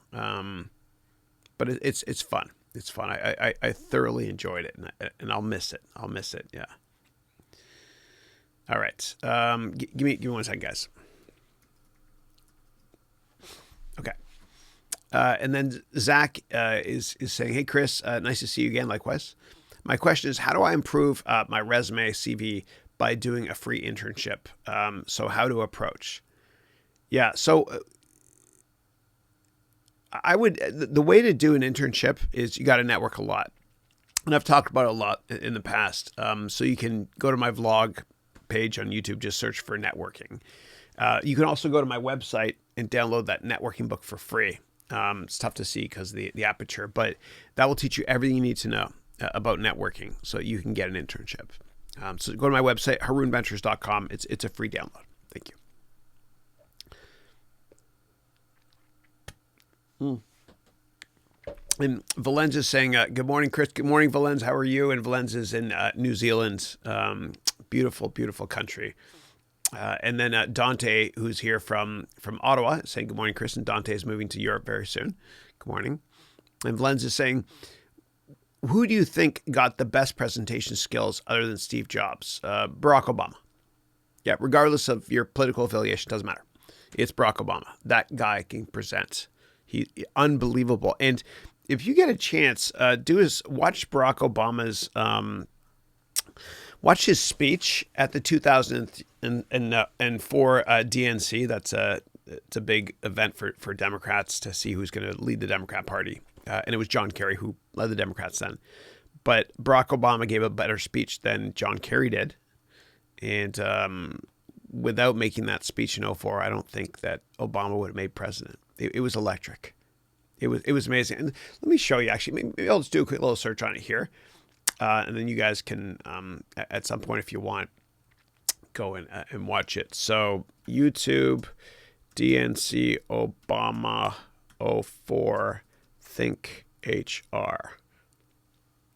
Yeah, I did all of that on purpose because there's a shorter version. All right, and we go directly to YouTube. But I want to give you guys the right link. But you got to watch this. You'll get shivers, even if you're Republican, whatever. Okay. Yeah, here it is here. Okay, good. Yeah. The speech that made Obama president. This is the one. Okay. So I don't want to, hold on. I'm going to provide you with the link to this. Okay.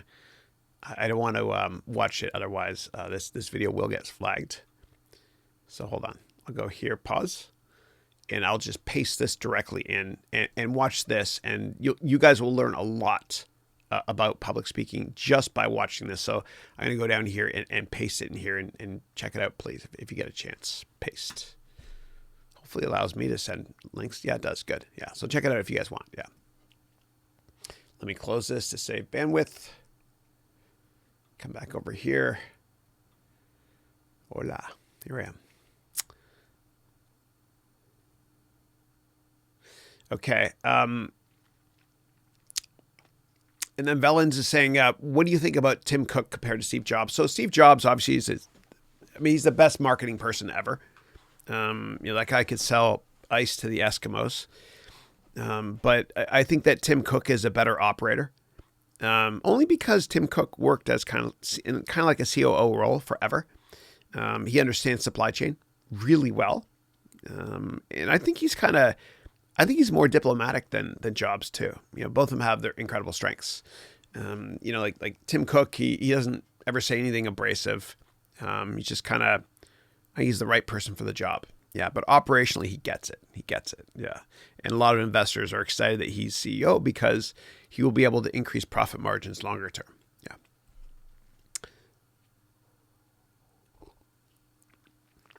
All right. Next up, Stella is saying, I've been quite actively going out and networking, but nothing really happened other than great bonding. It will come, though. Don't worry.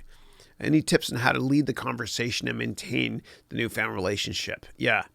So, and we talked about it in the first SMC class, SMC 1-1, which is Sales Marketing Communication Semester 1, Class 1. We talked about in that class how there's 10 different ways to bond with people. To conversation wise, remember that one slide? How was your weekend? Sports teams you can talk about, movies, the weather, events that occurred that day, that sort of thing. So that's the first time you meet them, and then you don't want to make your network go stale. So maybe every 6 months or so, maybe put a calendar entry every 6 months to go and set up a meeting with that person. Just grab coffee with them. And just stay in contact. And Stella, what I'm going to teach you this week, starting on December 17th, is how to interview. And then by the 23rd of December, which is our last class for this year, you're going to be an expert at interviewing, and you'll know what to bring to those meetings as well. Okay, so I kind of want to keep that little bit of dry powder there. I don't want to tell you all about it right now because it's a lot of stuff we're going to talk about. Yeah, but what you should do always is, best practices, look through all your LinkedIn contacts if you can, and make sure that you set up time to meet with the most important ones every 6 months or so. Yeah. Okay, Rohit is saying, I love the story of Joseph, who became the deputy pharaoh of Egypt, despite being sold into slavery by his brothers. Going to check out the story of Gob. Thanks. Yeah, it's actually Job. It's J-O-B, Book of Job. J-O-B, yeah, in the Old Testament, yeah. But it made sense to me. Yeah. And Rohit is saying, Gavin Belsom is so well-spoken. And you wrote, I kind of feel bad for him. Wasted potential. Chris, I noticed a lot of similarities between you and Peter Gregory, the VC from Silicon Valley. Oh, no. Peter Gregory was kind of modeled after Peter Thiel, I think. Hence his name, whatever. And Peter Gregory is a little bit distant when he talks. But maybe I'm being distant today. I don't know. And he's not in the show anymore, by the way, Peter Gregory, because he actually died in real life. That's why they wrote him out of the script. Yeah. Yeah. And Swami is saying, is day trading good? Absolutely not. Absolutely not. And if you want to understand why, just go search on my vlog on trading, the word trading. I've done a lot of vlogs on how it's disastrous. Yeah. And I talked about it earlier today too as well. Yeah. All right. Let's see if I missed any. I don't think so. Kane Swami is writing, I want to write a book. I'm unable to think about what to write. Yeah. It takes time, Swami. You got to figure out what your passion is in life. And once you figure out what you love doing, then you need to be, as I talked about in the MBA degree program, a thought leader and write often.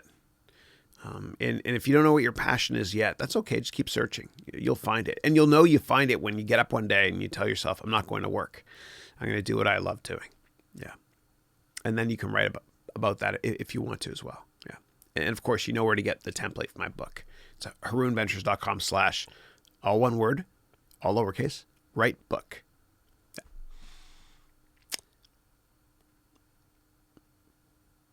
All right, next up is Valenz is saying, can you explain a bit more in terms of operations and supply? Like what specifically do they do? Yeah, I don't know what that means. Operations and supply. It all depends on the company, right? Like usually, like companies have a COO who's a chief operating officer, and my COO is Wrigley. And what COOs usually do as head of operations is they make sure that everything works in the company from a non-sales perspective. Everyone's getting, every department is structured the right way. Anyway, yeah. It's hard for me to kind of answer that from a generic perspective because it's kind of a specific question. Yeah. But in terms of supply, I mean, there are groups that work in SCM, which is supply chain management. Sometimes they manage it with software from companies like Oracle or SAP that make ERP software to manage that stuff. Yeah. Yeah. And even for like the big retail firms, like Bloomingdale's and whatnot, there's a role there called buyer, where they go out and they buy the materials, the source, they buy the stuff. And I guess that has to do with supply as well. Every industry is a little bit different though. Yeah. Okay. And Road is saying, is it true that you can only spend $100 entertaining a customer in the finance industry? Yes. Yes. And they'll change it with inflation. They might increase it a bit, but yeah, no, you can't. Otherwise it's a bribe. It's a bribe. Yeah. You got to be really careful with that. It's an SEC mandate. Otherwise what happens is you get corruption on Wall Street. So, you can't spend, like if you take somebody to a baseball game, that ticket can't cost more than $100. Yeah. Yeah. Or whatever it is now. It changes sometimes with inflation. Yeah. It's very highly regulated finance, very highly regulated. And if you're curious about insider information, all that stuff, just search my vlog. And I've vlogged a lot about that. Yeah. Yeah. I've even gone to visit friends of mine in jail, that broke, the laws. I've never broken the law, but they have. And you can go watch those vlogs if you want. Go to my webpage or my vlog page and do a search on it. Yeah. And Rohit is saying, I cannot believe it is the $100 limit as it's portrayed differently in the movies where the customers are entertained in luxurious ways. Yeah. Yeah. And I remember when I worked at a hedge fund and I worked at very big hedge funds. And so we get entertained a lot. I'll never forget. It was one day. I was out with, I'm never going to say who, but it was a salesperson from a very notable investment bank. And we had dinner and it got crazy. Like he ordered like a bunch of bottles of Cristal and Dom and that's when I used to drink. Of course, I was kind of, yeah. And then he started giving it to other people around us and it was a legit place we were in, Cap. And then at the end of the night, I remember, I remember this until now, actually. We were hammered and the bill came and he was writing down the bill, my name, right? Because I'm a client. And then he wrote down a ton of other people that were in my company as well. And it was a blur. I just kind of remember, yeah, wow. Yeah, so that was wrong what he did, but I guess that's how people get around it. Yeah. All right. And next up, Roy is saying, Chris, so Valenz is talking about, can you explain more about supply chain logistics and operations? Oh, I'm sorry. Led by Tim Cook. Okay, when I answer the question. Sorry about that, guys. Okay, great. Yeah. Well, you guys complete each other. That's great. So I don't like. Yeah, he was head of operations. I don't know specifically what he did in his role to become successful, but I'm sure you can do a search online. Or what you can do is you can go read old Apple analyst report or annual reports to read a little bit more of his background. Let's do this together. Let's go together. Let's go to sec.gov and let's do a search on Tim Cook in old annual reports. Okay. So sec.gov, it's a government mandated website, or a government website where you can get access to financial filings, which we'll talk about in the MBA degree program in a lot of detail. So we'll go to company filings here, and we're going to look at an old annual report for Apple. So we'll enter the ticker here, fast search, AAPL. EA Sports in the game. All right, and then what I'll do is I want to search for an older 10K. That's annual report. And I'm going to go back here to 2010 when Steve Jobs was still CEO. Okay, let's go to documents. Go here to the 10K, and we will search for Tim Cook. Why is he not there? There he is. Oh, because he's Timothy D. Cook. Let's see what we got about him. Only one entry. Why is that? Huh. That's bizarre. Let me go to another annual report, see if there's information on him. Yeah, I don't know how to find out detail on what he did before. Let's go back to, he would have been that senior at that point. Maybe we'll go to here. Form 10K for this year. And we'll search for Cook. Yeah, he was CEO at this point here. Yeah, and they don't. This is Bill Campbell I've talked about before earlier in this call. I actually don't see the head of operations here. Okay, I guess it wasn't in here. Yeah, but what you can do is just, I guess, search online to find out what his role was in the past. Let's go together actually. Tim Cook, role before CEO, which I spelled wrong. All right, let's go here, Wikipedia. And then let's go to Apple era, early career before he was CEO. All right. Yeah, he was Senior Vice President, Worldwide Operations, and that's just a quote from him, whatever. He closed factories and warehouses and replaced them with contract manufacturers. That means that they outsource everything. This resulted in a reduction of the company's inventory from months to days. Yeah, this guy it's amazing. This guy is going to juice margins. That's why Wall Street loves him. Predicting it's important, his group invested in long-term deals, such as an investment in flash memory in 2005 onward, guaranteeing stable supply of what became a key iPad Pod Nano. That's what's inside iPods and iPhones. It's flash memory. Remember the old iPhones? They used to, if you put your ear to it, it's like an old disk drive. You could hear it, kind of like a record player with a GMR head. That's what they call it. Okay, when it reads the hard drive, and then they transition over to flash, which has no moving parts. Right? There's no moving parts in this thing because the storage is flash in here. And so it looks like he secured a way to get a lot of flash at a good price here for iPhone and iPad. Yeah. Yeah, so Cook's actions were credited with keeping costs under control, and combined with the company's design and marketing savvy, generated huge profits. Yeah, so he's an operations guy. Yeah. And then in January 2007, he was promoted to lead operations. And served, And then he replaced Steve Jobs when Steve Jobs was sick. And then Steve Jobs came back. And then when Steve Jobs passed away, God bless him, of pancreatic cancer, Cook he was promoted to CEO. So hopefully that explains that.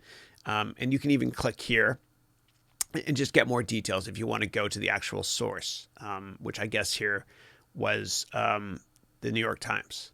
Yeah. This is for 2011. The understudy takes the stage at Apple.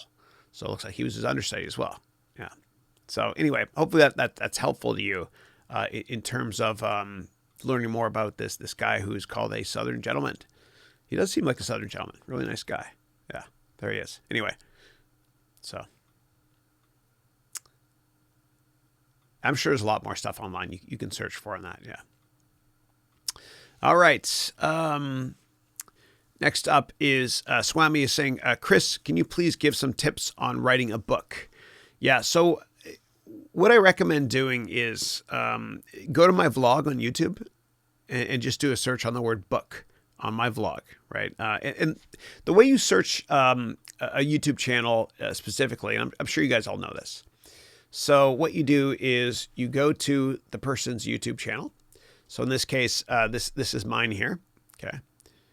And then you go to, if you search here, this searches all of YouTube, but if you click on About, that's how we say it in Canada, About, then you can search from within here. It doesn't work for me because I'm currently logged on as myself, but let me actually just copy this and then go into incognito mode. Okay. And I guess search works here. Great. Okay. So let's go here. Yeah. And then we'll search here on book. Yeah. Yeah. And I was wrong. You just click here to go to search, I guess. But if you go up here, that searches all of YouTube. Yeah. So here, just you can go to write your book, change your life. It'll tell you how to write a book here. I've done a couple of them, how to write a book over the years, and just how to write in general. Yeah. So anyway, that's that. Check it out if you want to. Yeah. All right. Let me just shut down that incognito mode and come back here to answer more questions. All right. Stella is saying, thank you, Chris, for getting me on the right foot with you on the MBA program. So much love for this and forever blessed. God bless you. Thank you. Thank you. This is fun. This is fun. Yeah. And it was great to actually see you live for the first time after you've asked so many great questions over the years or whatever, when you did the Zoom call this past week. It was awesome. Thank you. Thank you. And Valens is saying, thank you, Chris, and thanks, Rohit. And thank you, Valens and Rohit as well. And then YOU is saying, hello, Chris. Hey, how are you? And it looks like we're at our last question now. So if anybody has additional questions, you can answer them now if you want to. And if you're an MBA student, what I'll do is we have MBA only office hours at 11:15. So enter your questions now if you want. And if anybody wants to do Zoom, just let me know right now and I'll bring you on. Otherwise, we can wrap this up. So Stella's saying, also, given your book recommendation, I thoroughly enjoy listening to How to Stop Worrying and Start Living by Dale Carnegie, an audiobook. It's so true. And you're writing here, it's therapeutic and brings inner peace, which has arrived to you. You said it's true. And in that book, Dale Carnegie talks about living in day-tight compartments, living one day at a time, and you can't control the past. So who cares, right? And don't worry about the future yet. Just live for today. Right? And the less worry we have in our lives, the more productive we're going to be and the happier we'll be and the longer we'll live as well. And Winston Churchill once said that he knew a man who on his deathbed talked about all the worries he had in his life, none of which came true. Okay, next up is Rohit is saying, have you met Myron Scholes at Stanford? How does it feel like to teach alongside Nobel Laureates at Stanford? Yeah, so I'm not a full-time, I guest lecture every now and then. Yeah, and I help out a lot in classes. But I think I got an email once from Myron Scholes. Let's do a search together on my Gmail. Let's do this. Yeah, I think we exchanged emails. Let's go here to Gmail. Go here, Myron Scholes.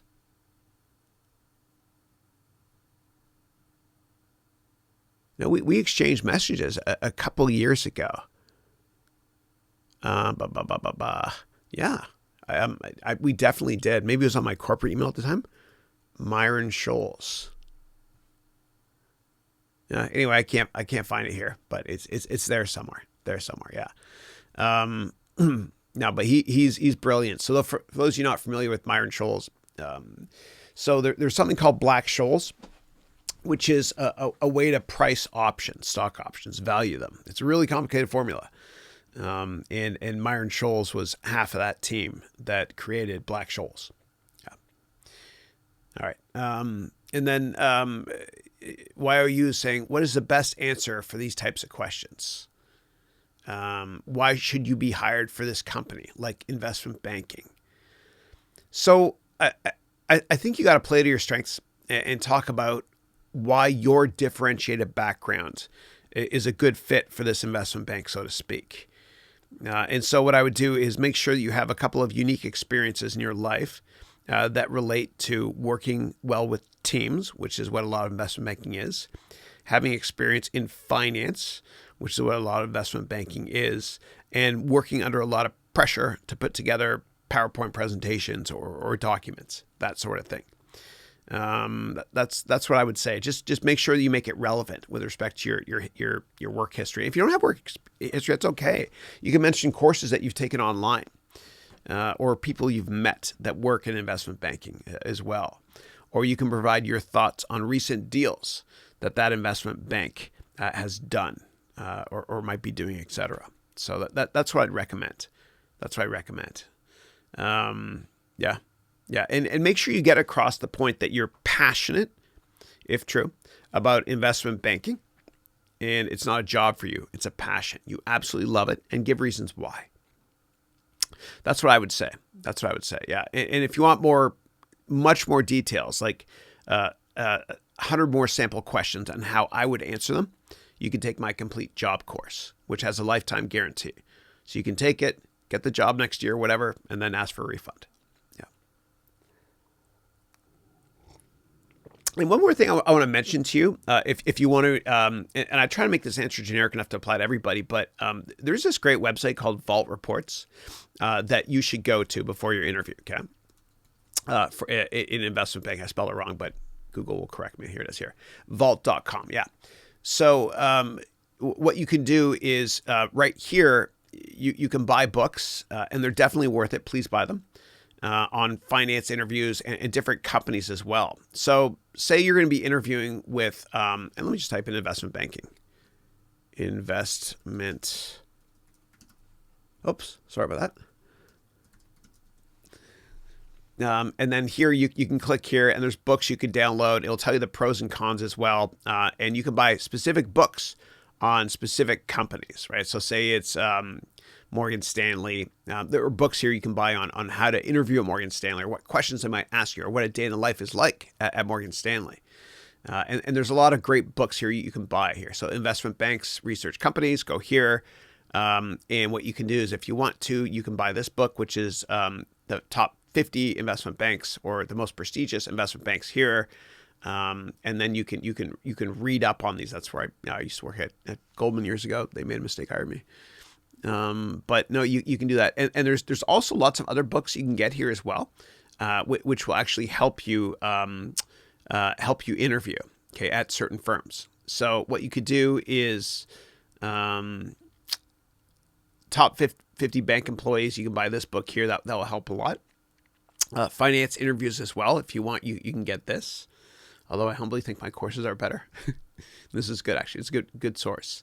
And then if you work in consulting, you can buy this as well.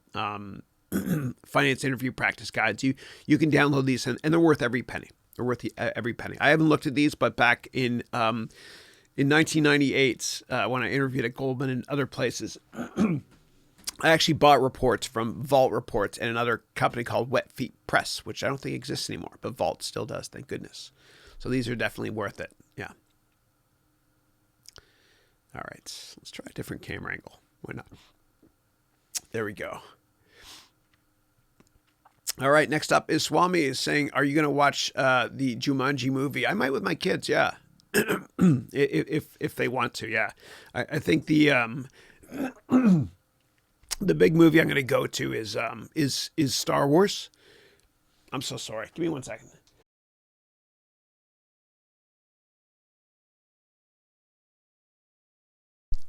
Yeah, I'm going to go to see Star Wars with Dylan. It's tradition. And I remember when I saw the first Star Wars in 1977, I was 5. I sat on my mom's lap, and she read every word to me, which didn't really make much sense. And it's still a little bit complicated for me when I read that stuff. But I do the same thing with Dylan. Well, actually, he's 10 now. He'll probably be able to read some of it. But no, it's surreal. It's surreal. And he's like, Dad, why is it every time they say this is the last Star Wars? Well, it is the last one, so they make another one. We're actually watching that on Disney Plus, that Mandalorian show with Baby Yoda, who's absolutely adorable. Yeah. And that show is great. I don't know if you guys have watched it. The only thing that kills me is it feels like it goes by like that. It's like half an hour or something. Yeah. It's a little slow, but I love it. And I love Boba Fett too. The most underused character in Star Wars history. And they were going to make a Boba Fett movie, but because Solo didn't do that well, I think they kind of canned it, which sucks. It's too bad. Yeah. All right. So next up is Lee is saying, hi, Chris. Hey, Lee. I'm a new student who just bought 2 of many great Udemy courses that you provide. Thank you. Meaning you wrote here, you bought the entire MBA 1 course and the business plan course. Thank you. And you wrote here, I've only began and wow, I want to let you know your information is so appreciated. My pleasure. Thank you. Thank you. I appreciate that. And I just want to have fun, and teach in unique and differentiated ways. And always push the envelope out if I can. I make a lot of mistakes. I actually took down a course of mine this week, which I do if the ratings are under 4. I've done it a couple times. So I took down a course of mine, which killed me doing because it was a book I wrote. Which the book is called Am I Alive and What the Heck Happened to Me? Which I wrote for my kid as fiction. And then I made a course out of it. And then I called it, what did I call it again? A story course about finding your passion and purpose. I took it down because the ratings weren't that great. Usually I don't take courses down because of that, but it just wasn't right. It was under 4, and the customer experience was, I totally missed the boat on that one. Totally missed the boat, but I'm glad I did. I learned a lot. Yeah. All right. Next up is Swami is saying, Chris, do you watch cricket? I don't. But I do remember. I think God, I was in Dubai in 2014 or 15, and I remember the streets were empty one day, and I asked one of my investors that was there. I was like, dude, what's going on? Where is everybody? And he was like, oh, everyone is at home watching India play Pakistan in cricket. I remember that well. But I used to play cricket a lot, actually. The coach was such a jerk. He hated me for some reason, probably rightly so. But he always made me play that. There's a certain position we used to call suicide growing up. Stupid name. And we didn't wear helmets back then either. It was kind of dumb. And the suicide role is right in between. So you got the wicketkeeper here on one side, wicketkeeper here on one side, and the field's all the way around. And then we called this position here suicide. They made me stand there. And you don't get to wear gloves, for those of you not familiar with cricket, when you play that role, unless you're wicketkeeper. But I love cricket. And people don't understand, like I'm a huge baseball fan. I absolutely love baseball. And while I answer this question, I have to get my Andre Dawson bat, which is right here, because I never put it in video, but it's a prop this week. Yeah. This is Andre Dawson. Like I love baseball, but people don't realize how hard cricket is compared to baseball. All right. This is Andre Dawson, the Hawk. Anybody from Chicago, number 10 represents. But like when you play, like cricket is harder than baseball because in baseball, yes, balls can curve when they come to you, right? But in cricket, they can bounce and then curve, which is deadly.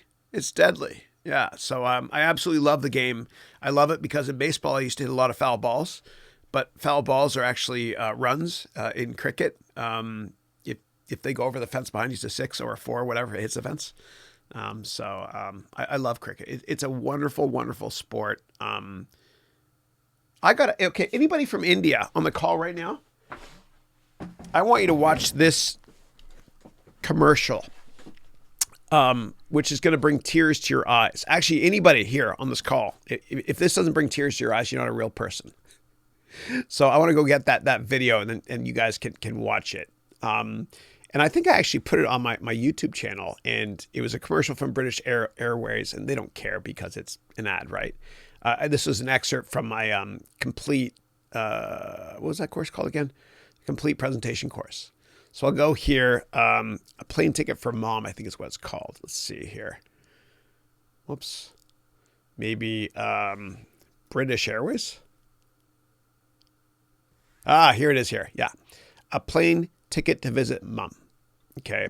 if this doesn't bring tears to your eye, and look at, oh my God, just the quality of this is unbelievable. And I have it on low quality because of, I don't want to use up too much bandwidth, but it's just brilliant. And they had to film that at probably 120 frames per second. So I'm going to send this link to you guys. I want you all to watch it.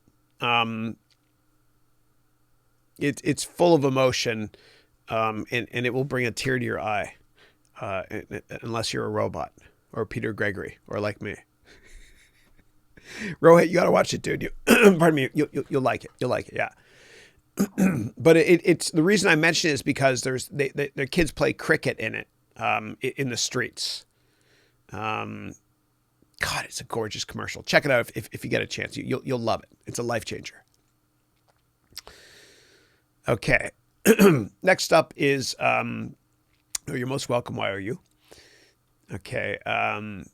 And then Snoop is saying, I'm smiling because I'm thinking of the movie Old School with Will Ferrell and Snoop Dogg.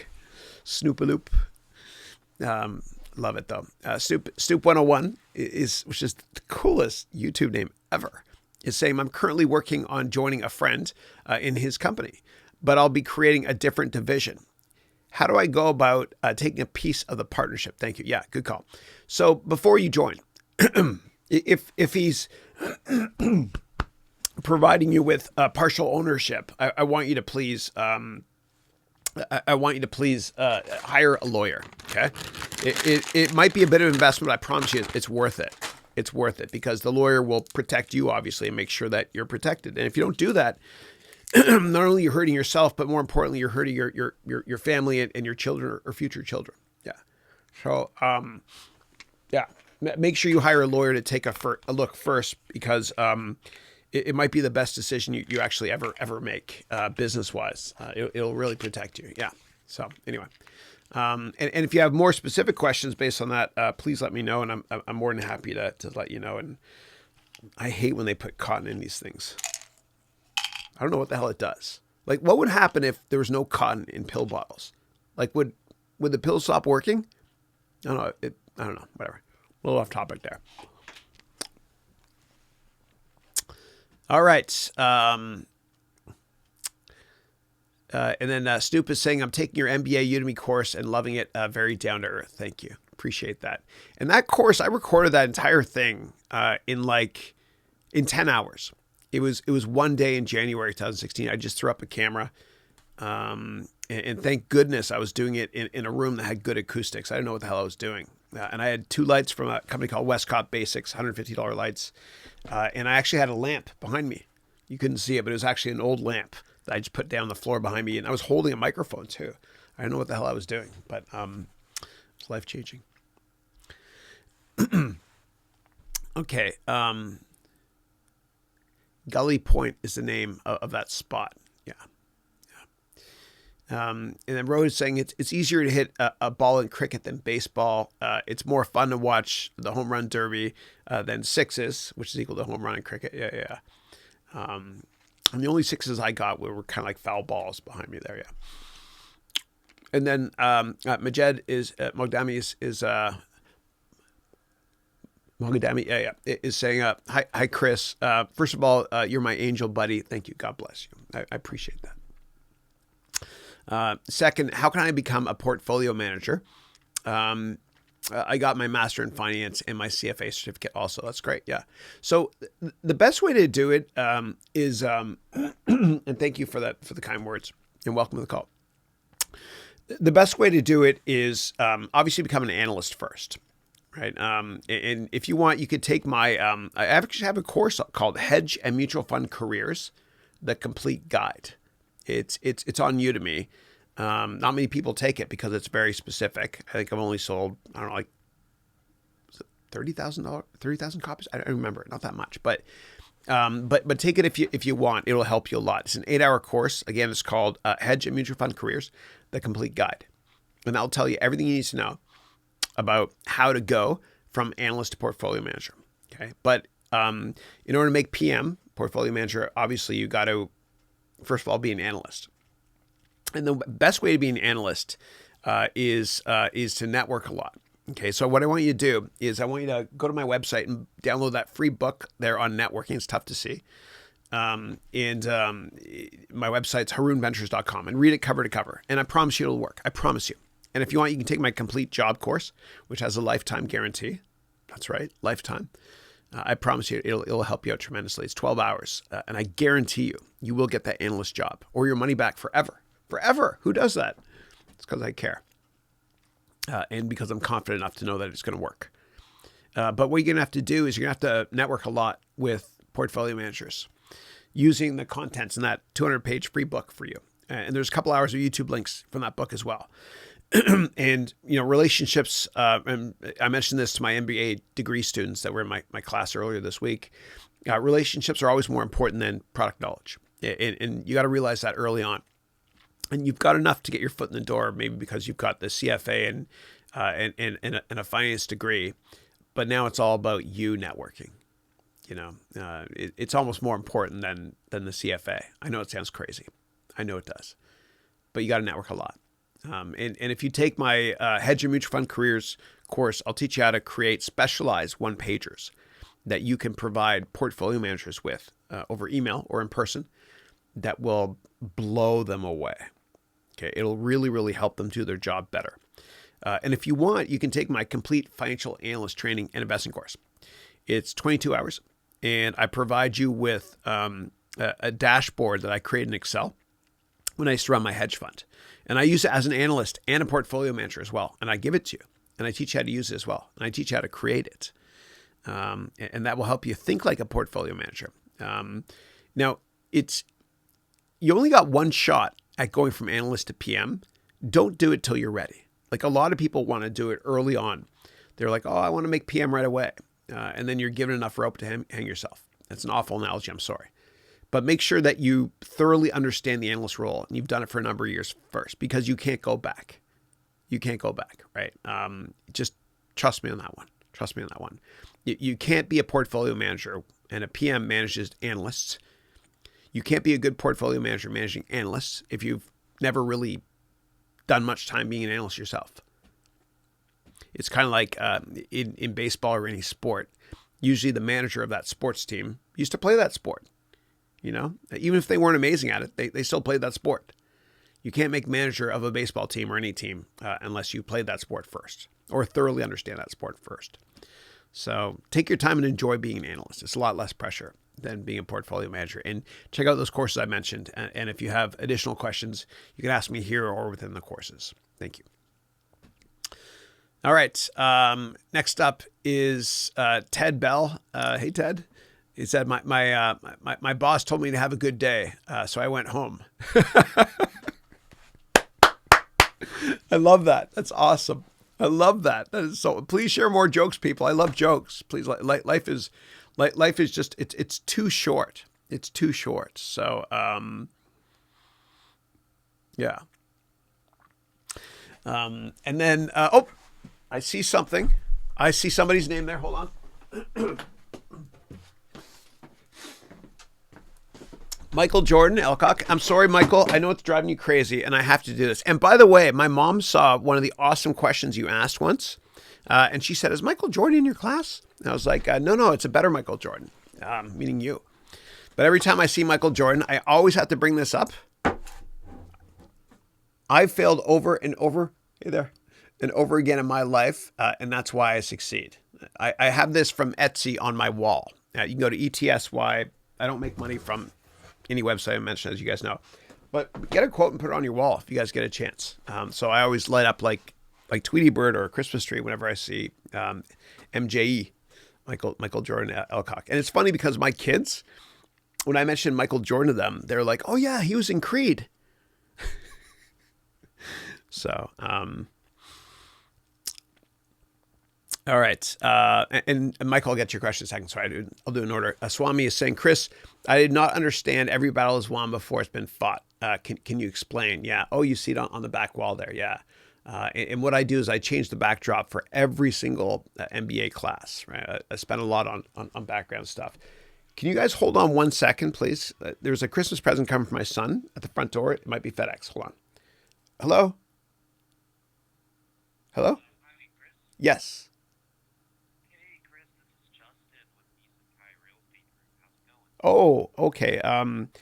If you can take my name off the hold on a second.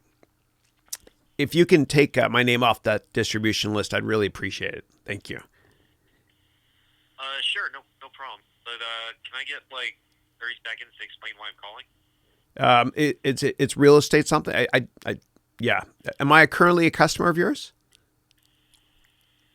No. The reason I was calling is I'm helping another nice family try and buy a house locally here in Hillsborough, Oh, and okay. we haven't found the right fit yet. So they just asked me to just help them out, see if any of our neighbors know anyone looking to move anytime in the next year, and if so, I'd have a great buyer ready for them.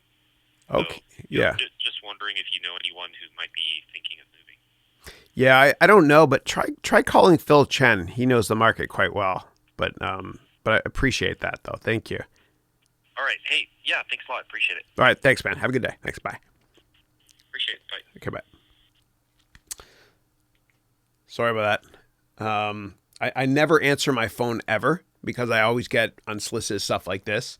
But my son, I got to show you what I'm getting one of my kids.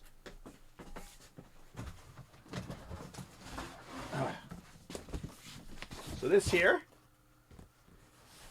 it's here. I have it here on purpose because that's just the monitor, and I didn't want Matthew to see it. He's getting that for Christmas. He doesn't watch these things, that's for sure. He won't know. But there's also an Alienware computer coming from Dell today, and I put a sign on the front door that says I am home.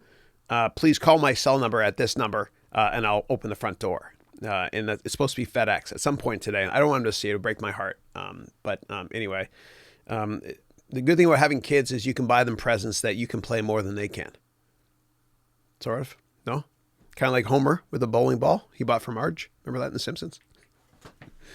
All right, sorry about that distraction there, but yeah. All right.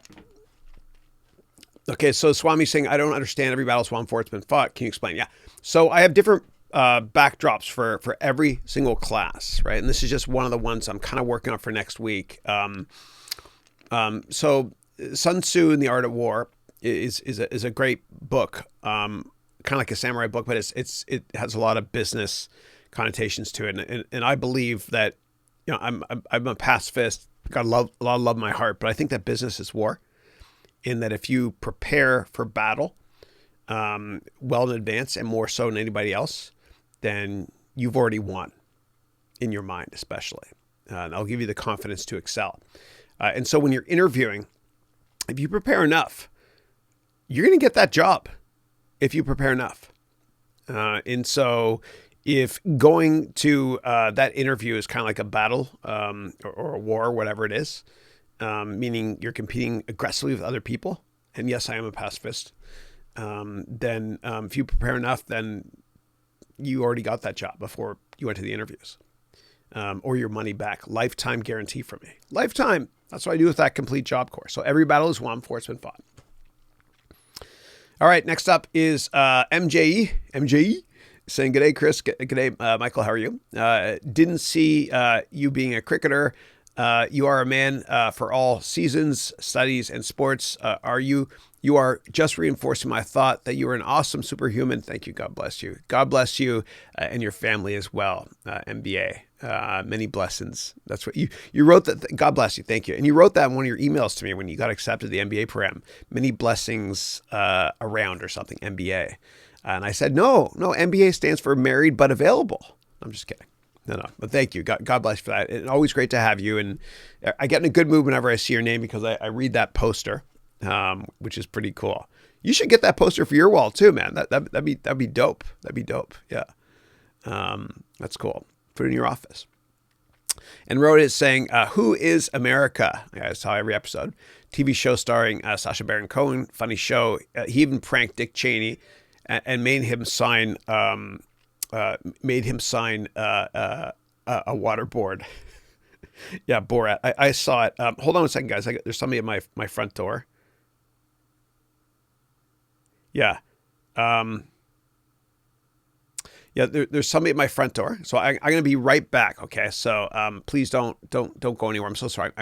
I'll be right back. Thanks.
All right.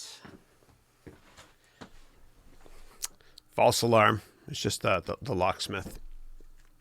All right. Let me get rid of that little splash screen there. All right. How are we doing here? All right. Yeah. So yeah, I've watched that Sacha Baron. You know what actually is amazing about Sacha Baron Cohen? If you guys get a chance on Netflix, watch the TV show called The Spy. It's a brilliant story, and it's not a comedy. And he's very endearing too in it. Like he's actually a good actor. He's quite brilliant. And The Spy is a mini series on Netflix about this dude in the Israeli Secret Services, the Mossad, who was a spy in Syria and became the defense minister in Syria as a spy. True story. Between 1960 and 1965. It's amazing. You guys got to check it out. It's incredible. Really good. And also with Sacha Cohen, like a lot of the stuff he does, like we laugh at it, but he does it for another reason. It's really out there, but fascinating. He does it to show how racist society is.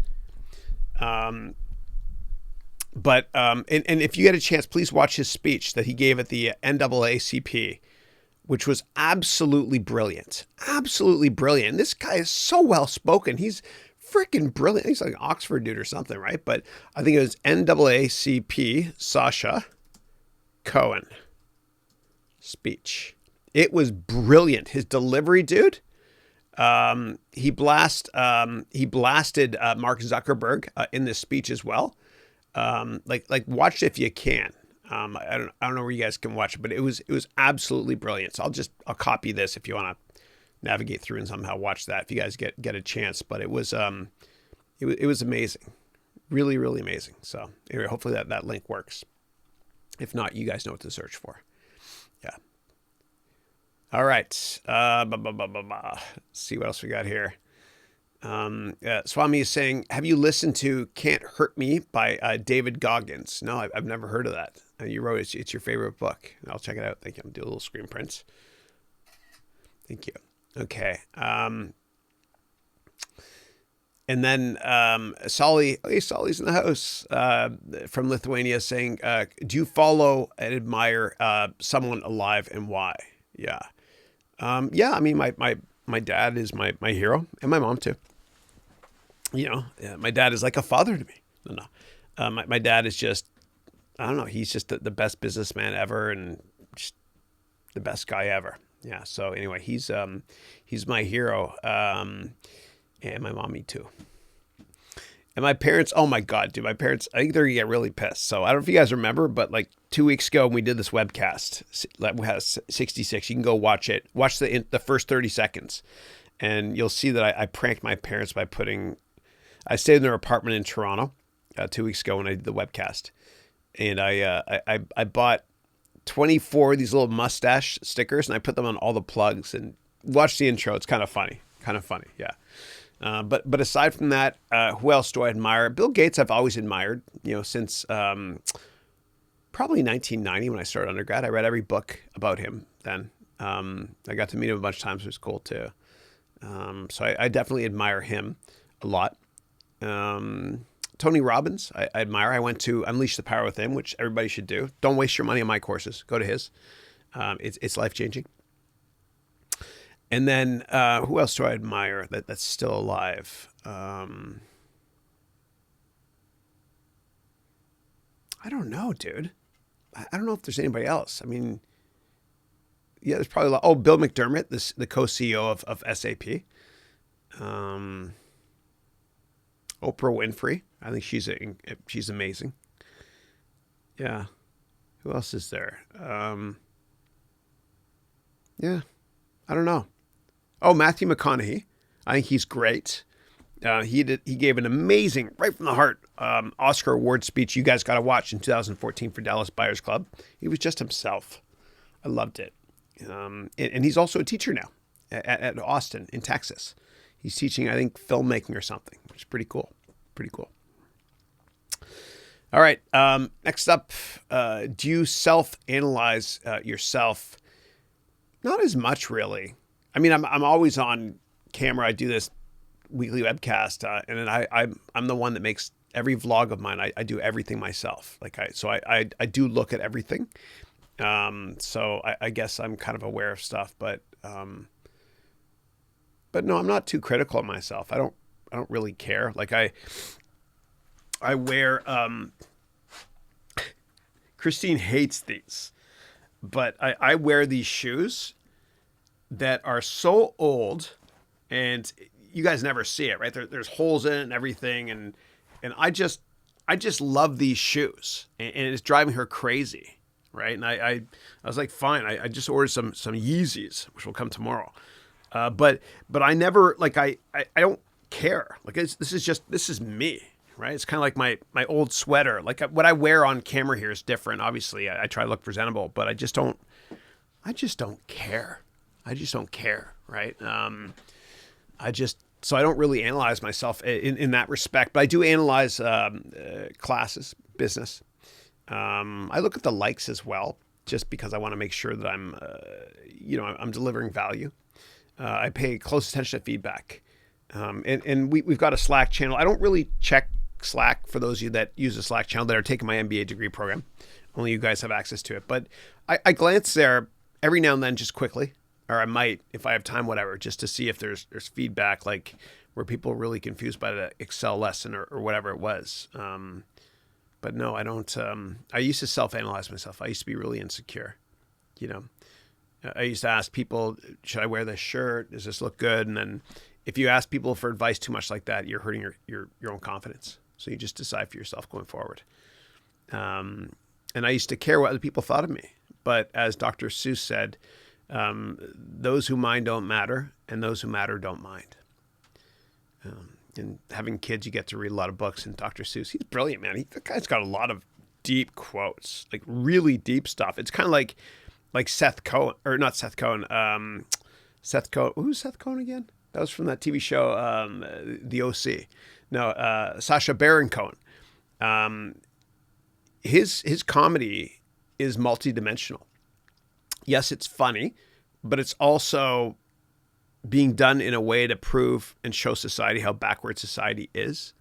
And that's kind of what Dr. Seuss was all about too. It was entertaining, his stuff that he wrote and made for kids, but there's also a second or third derivative to it where you could really, really think about what he wrote. And he had different, I don't know, he kind of maybe he was trying to entertain parents as well in a different way. Kind of like when I was a kid, I used to watch The Simpsons. And my parents sometimes would be in the background doing something, whatever, not watching it. But every now and then they would laugh at something that was said in the show that I didn't understand. You know, it's kind of multidimensional like that. So anyway, I don't self-analyze anymore. And I think if we overdo that, then it's good to have goals. But, you know, anything that makes us less secure or makes us insecure, I think is poison. Yeah. All right.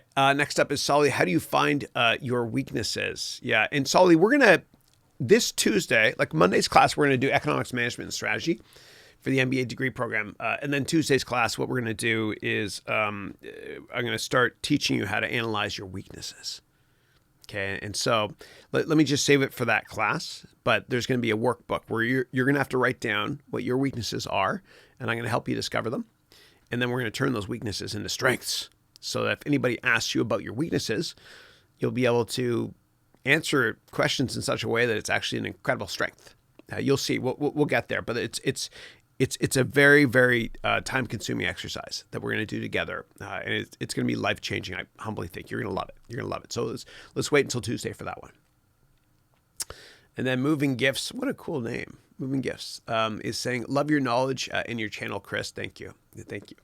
And he wrote, for first-time entrepreneurs, can you explain what term sheets are and how to keep voting control of your company, unlike what happened with Steve Jobs? Yeah, sure. I'd love to. So a term sheet, let me explain it first of all, and then I'll provide you with an example and a great resource that you're going to love. So a term sheet is basically a 10-page contract that is between you and somebody else that wants to invest in your company. And like the name says, term sheet, it's just a sheet or a couple sheets of paper with the terms. And it's not legally binding. And I say it's not legally binding because what happens is, let's say that I wanted to invest in your company. I'm a venture capitalist, for example. And you're the entrepreneur. And we're like, okay, we agreed that Chris is going to do the investment. What are the terms? Oh, here's a 10 pieces of paper I gave Chris. You give to me. I'm a venture capitalist. And it has all the terms. Okay, so here's the value of the company. Here's how much you'll own, Chris, if you invest. Here's details on who the employees are in the company. Here's details on what the company is. And then, here's the class of shares. Okay, common shares or preferred shares or whatever it is. Oh, and here's a section on stock options. And once we both agree on the terms, then we sign it, that term sheet. Then my lawyers and your lawyers get together. And they create a ton more legal paperwork, a ton more, like stuff we don't even understand. But you'll still read. But none of that would happen without the term sheet first. So the way to do a term sheet, and I'll answer your question about getting diluted in a second, probably the best resource to use for a term sheet is there's a great law firm here in the Bay Area I've used a lot, I respect them a lot, I love them. It's called Wilson Sonsini. Okay, Wilson Sonsini.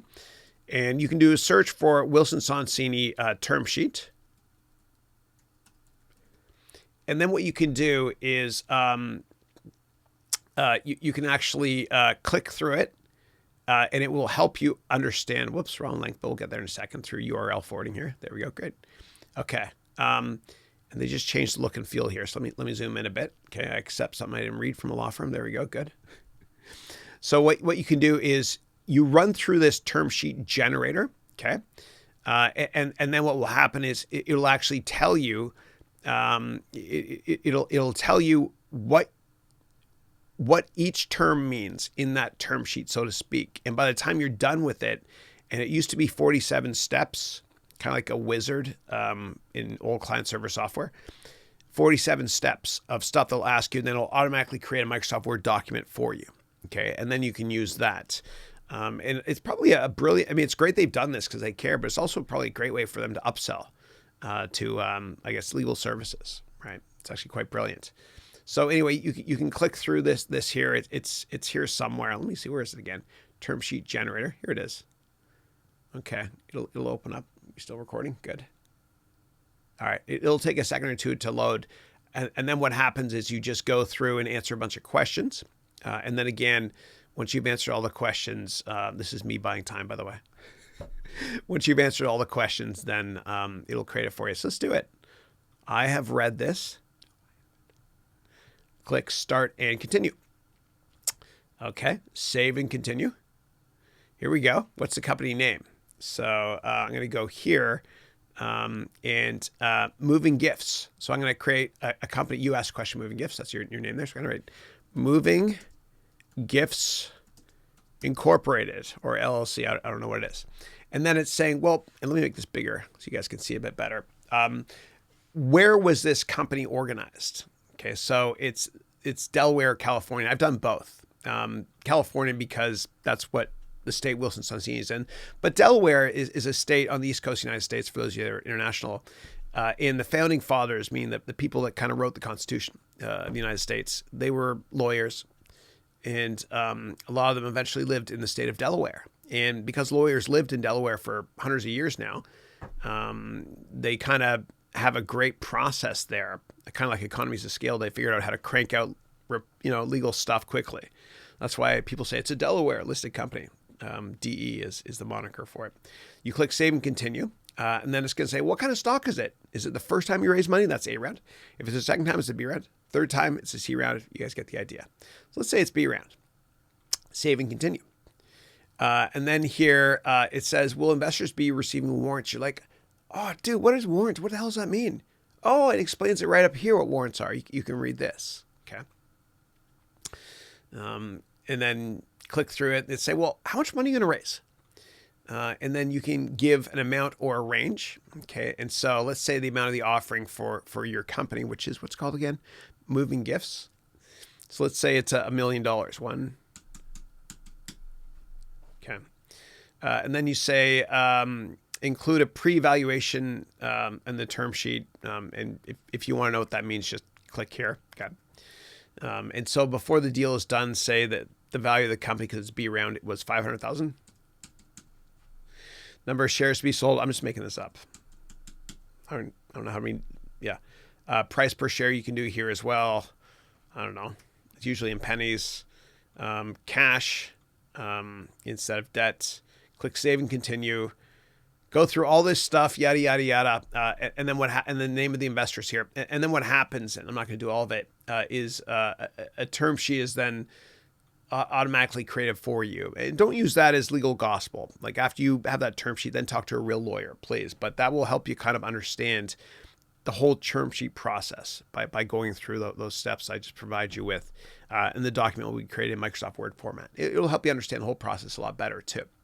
Now, the second part of your question was, how do you keep voting control of your company? Unlike what happened with Steve Jobs. Yeah. So whenever you raise a lot of money, and you sell part of your company, you're going to own less of your company. And some people are cool with that because if they raise a lot of money, then the value of their company goes up a lot. Yes, they own less of it, but they're worth a lot more. The problem is every time you raise money, you get diluted. You own less and less and less of the company.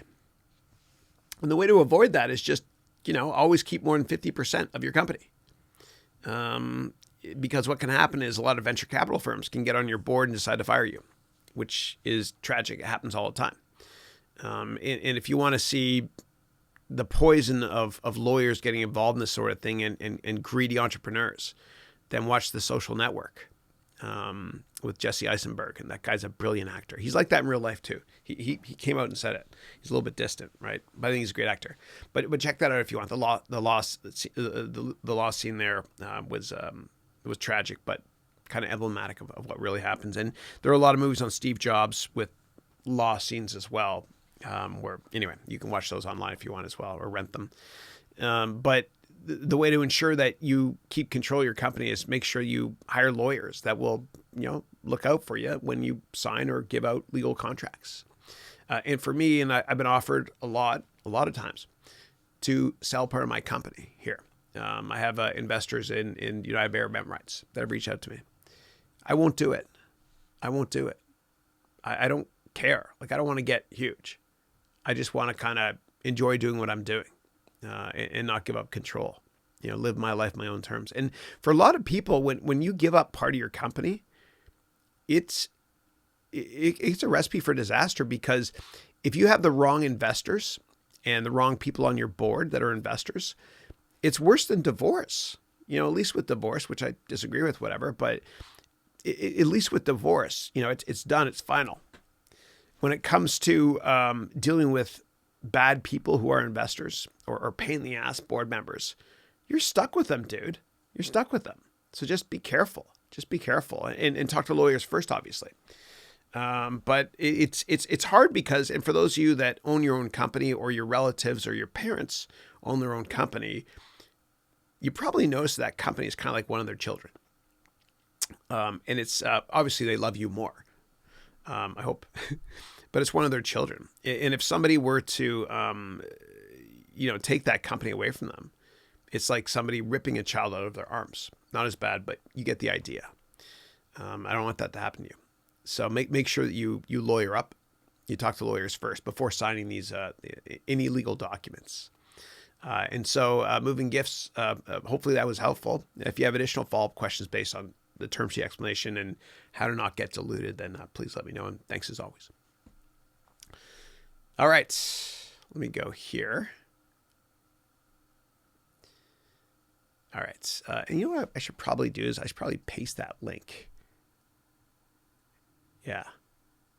I'll copy this. It's not going to be the right link, obviously. And we can go to preview and preview it now. It's new before it's done. Oh, cool. Look at that. This is what it looks like so far. For moving gifts. Isn't that cool? Looks like that. And anyway, it's pretty cool. Series B.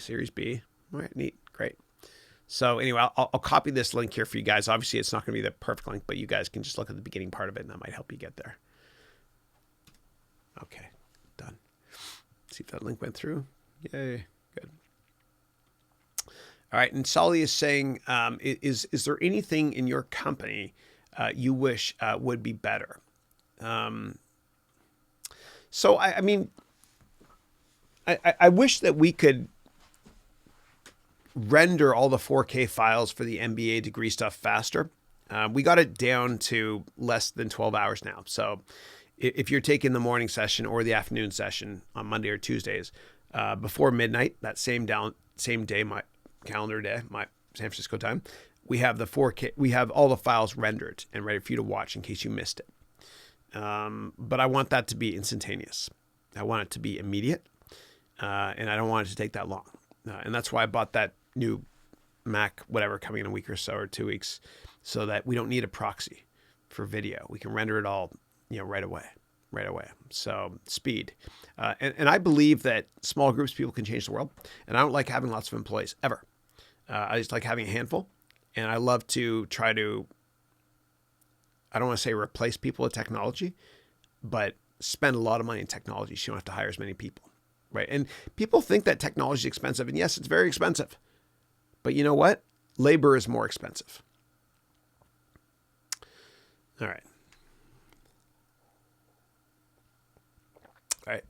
Next up is Solly is saying, what was the worst mistake you made in your company? In this specific company, I don't think I've made any big mistakes in this company. Maybe not spending enough on technology earlier on and trying to push like an old processor to render video. I don't know though. But so far it's been all right. It's been all right. Yeah. Okay. And Dante's saying, Chris, is your complete job course the same as your networking book? So there's overlap. Yeah. So the complete job course has 3 components to it. It's 3 courses in one: how to interview better, how to write a resume, and then networking. The third part of that complete job course, a lot of that content is mentioned in that networking book there. Yeah. All right. Next up is Solly saying, how do you deal with employees that they apply their own preferences rather than following guidelines? And most of the time, it's frustrating to talk to them to do what is being asked. And you wrote here, when somebody's resisting against changes and improvements in the company, what should be done?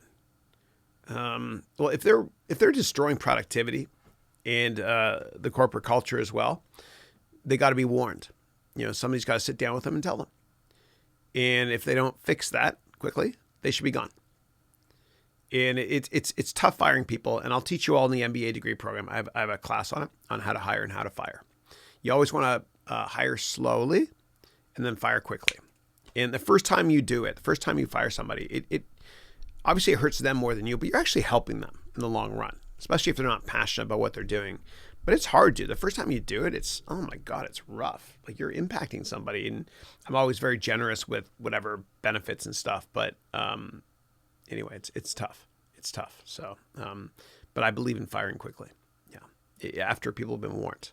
Because if you wait too long, they're going to poison the culture. They're going to poison the culture of the company, which is going to hurt everybody. And it's going to hurt me and my family and my kids in the long run.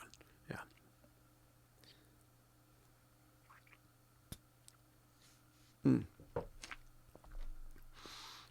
And when I used to work at Goldman Sachs, the system worked there really well. Like Goldman doesn't hire the smartest people, but they hire people that get along really, really well.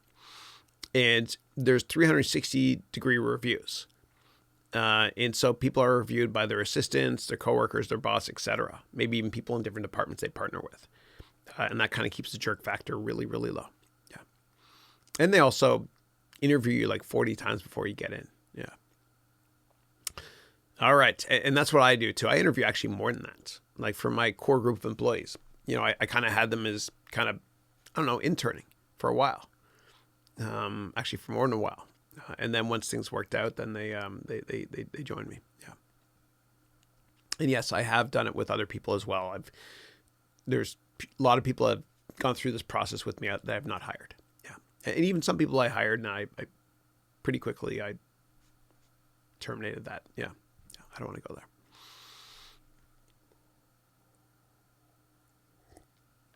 Hey, Kwang. Kwang is saying, good morning, Chris. I had the same type of shoes as me, but sometimes you should buy a new one to feel like a new thing. Yeah. I don't know, man. Like I'm a simple guy. Like I still, my favorite sweatshirt I still wear, which drives my wife crazy, which is a sweatshirt from when I used to work at Accenture. And it said Arthur Andersen. I bought it in St. Charles, Illinois in September of 1994. Yeah. And my wife is like, I know you'll never divorce me because you hate change. Oh, Phil Germany's in the house. Phil, how are you? And Phil actually wrote a book using my book template called Super Students. And I actually don't know where it is right now. It's here somewhere, but I usually show it. It's been a while. Hope you're doing well. And Phil Germany is saying, and now I understand, Phil, why your icon here, avatar, whatever it is a horse. That's called a rook. It's called a knight. No, it's called oh my God, I can't think of it. This happens sometimes. When you're playing chess, that horse, you know what I'm talking about because your book was about chess. I get it. And so Phil said, happy holidays, Chris, same to you. You mentioned you being in Toronto a few weeks ago. I spent some time in that area doing work, meaning engineering for a steel company in Hamilton. Very cool. Yeah. Yeah. That's Hamilton is Canada's Pittsburgh, right? Just a lot of steel companies there. And I used to go to Cops Coliseum there, and there's clubs I used to go down there before. Yeah. All right. And then Rohit is saying today, you are you. That is truer than true. There is no one in the world who is youer than you, Dr. Seuss. I love Dr. Seuss. See, dude, Dr. Seuss not only was his writing great for kids and his animations too, of course, but there was hidden meaning for parents and it rhymed. I love it. I love it. I love it. It's great. Green eggs and ham. Remember that one? Okay. And Dorothy is saying the strengths exercise will be great for job interviews. Yeah. Yeah. And we're doing that in our MBA degree program on December 23rd. Yeah. And we're going to study weaknesses first on December 17th. That's next Tuesday. And 23rd is the last class of the year. That's Monday, the 23rd. There's no class on the 24th. Yeah. All right. Next up, as a busy man, do you go to the gym? And if so, do you have preferred time? Yeah, I do. Like I have it actually in my garage here with my son, Andrew, and you can go search on my vlog on gym and you can see us in high speed, setting it up and all that stuff. I usually like around 4 or 5 o'clock, only because, I think that like a lot of men get heart attacks, on the golf course because they go to golf. Not that golf is strenuous. It's not. They go to golf, first thing in the morning. So I don't believe in exercising first thing in the morning. It's just me. We're all different, right? So I like to do around 4 or 5 o'clock, and that gives me my second wind. Yeah. So I do that. And my son Andrew, he's put on like 15 pounds of muscle really quickly. It's been amazing. And if you guys have teenagers, one way to keep them out of trouble is just get a gym at home if you can. And the kids will take care of their body, and everything else will work great, and they'll less likely want to do that other disgusting stuff. which should not be legal. Yeah. But Snoop, I actually schedule it on my my daily schedule as well. I haven't been going for the past couple of weeks as much as I should, just because I've launched this MBA thing and I've been sick. There's no excuse. I'm gonna go. And I get to bond with my son that way too. It's fun. Yeah. But I used to have, I think it was 25 or maybe 30 pounds more muscle on me when I was younger and stuff. I used to eat a lot of chicken, a lot of protein. You are what you eat. Now everyone's eating organic, so it is you are what you eat eats. Yeah. And then Valens, who's from New Zealand, is saying, hey, Chris, I was just wondering whether you're uploading both Q&As for the MBA program from 2 different time zones or just the one time zone. Just the first one. Just workflow-wise, it's tough. So if you go and log in right now, you'll see that all the Q&A was uploaded for just the morning sessions. Yeah, it just takes too long to render it otherwise. But when I get that new computer, we'll be able to render it in real time. So maybe we'll do both. I'm not sure yet. Yeah, but for now, it's just a morning session. Yeah, and Valens, I know you're in New Zealand, and you mentioned a lot of times you can't make the 11:15 to 1:15 p.m. Call that we do every Thursday. But what I also do in that one is, pardon me, we do record that and upload that as well. Yeah, it'll be uploaded later today. It hasn't even taken place yet, but when it's done, we will upload it. Yeah, thanks.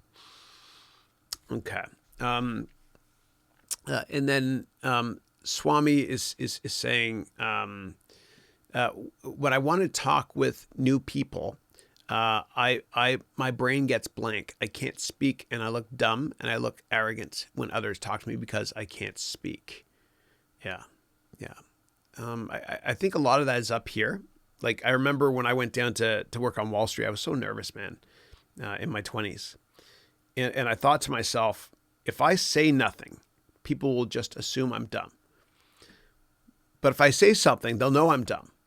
And, quite often we're our own biggest enemies. It's us, nobody else. It's us. And so we got to flip that switch up here and just change that, man. Get rid of that poison. Nobody's smarter than you. Do a search today. Your homework is go to YouTube and do a search on Steve Jobs, smarter than you. Just watch that. Just watch that over and over again. It's a minute long. Steve Jobs, smarter than you. You gotta snap out of that mindset, because it's all created by you. It's all created by you. Perception becomes reality too. Yeah. So, and just tell yourself that, like, we did an exercise in the first personal growth class in the MBA degree program where I had people fill in the blank for I don't care blank. I don't care blank many times over. I don't care what people think of my hair.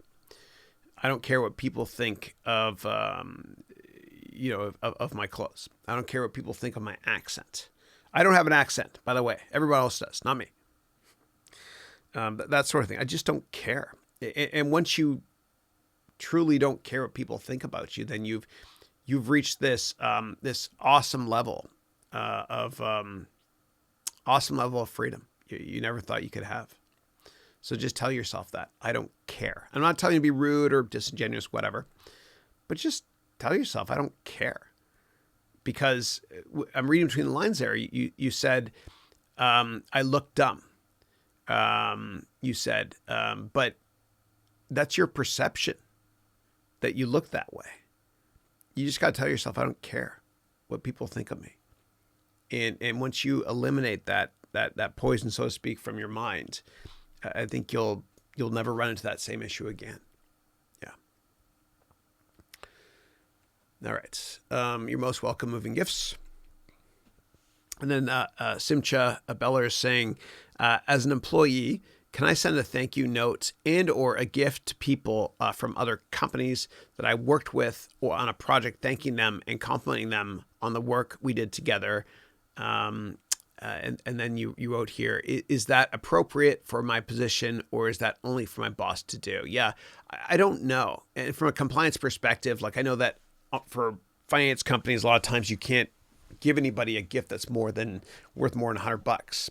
Like a dinner ticket to a sporting event, whatever. So I would talk to HR in your company, human resources, if you have it, or to other people that you trust that have been there longer than you and ask them.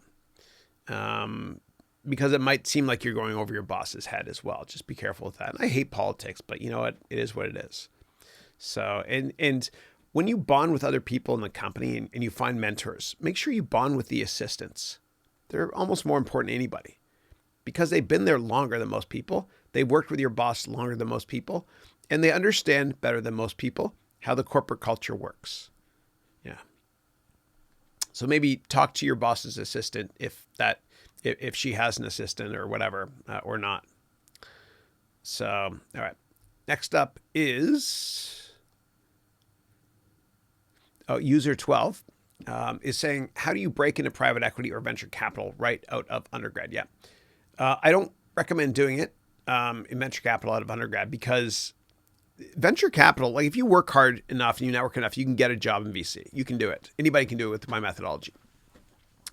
But the issue is this: if you don't have experience starting companies, then you're not going to be able to progress up the corporate ladder in a venture capital firm. Because what happens is the reason that a lot of companies let you invest in them, and the reason why you're asked to join boards is because you've had experience starting companies. You know, if you're really young and you've never started companies, then you can't be on that board and give advice on how to run a company. So I think VC is something you do later in life. Private equity, you can do earlier in life because a lot of it is just analyzing companies and breaking them up and financial analysis and all that stuff. Yeah, and the best way to do that is take my complete job course. There's a lifetime guarantee there. And also read my networking book, which is up there.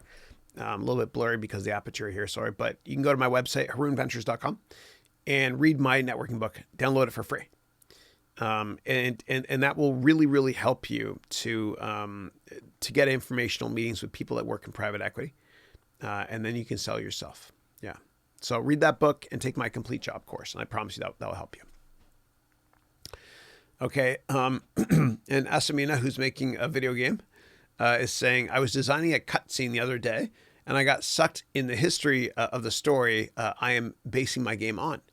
I did half the work I wanted, but it was interesting and hard to make politically correct. Ooh, yeah.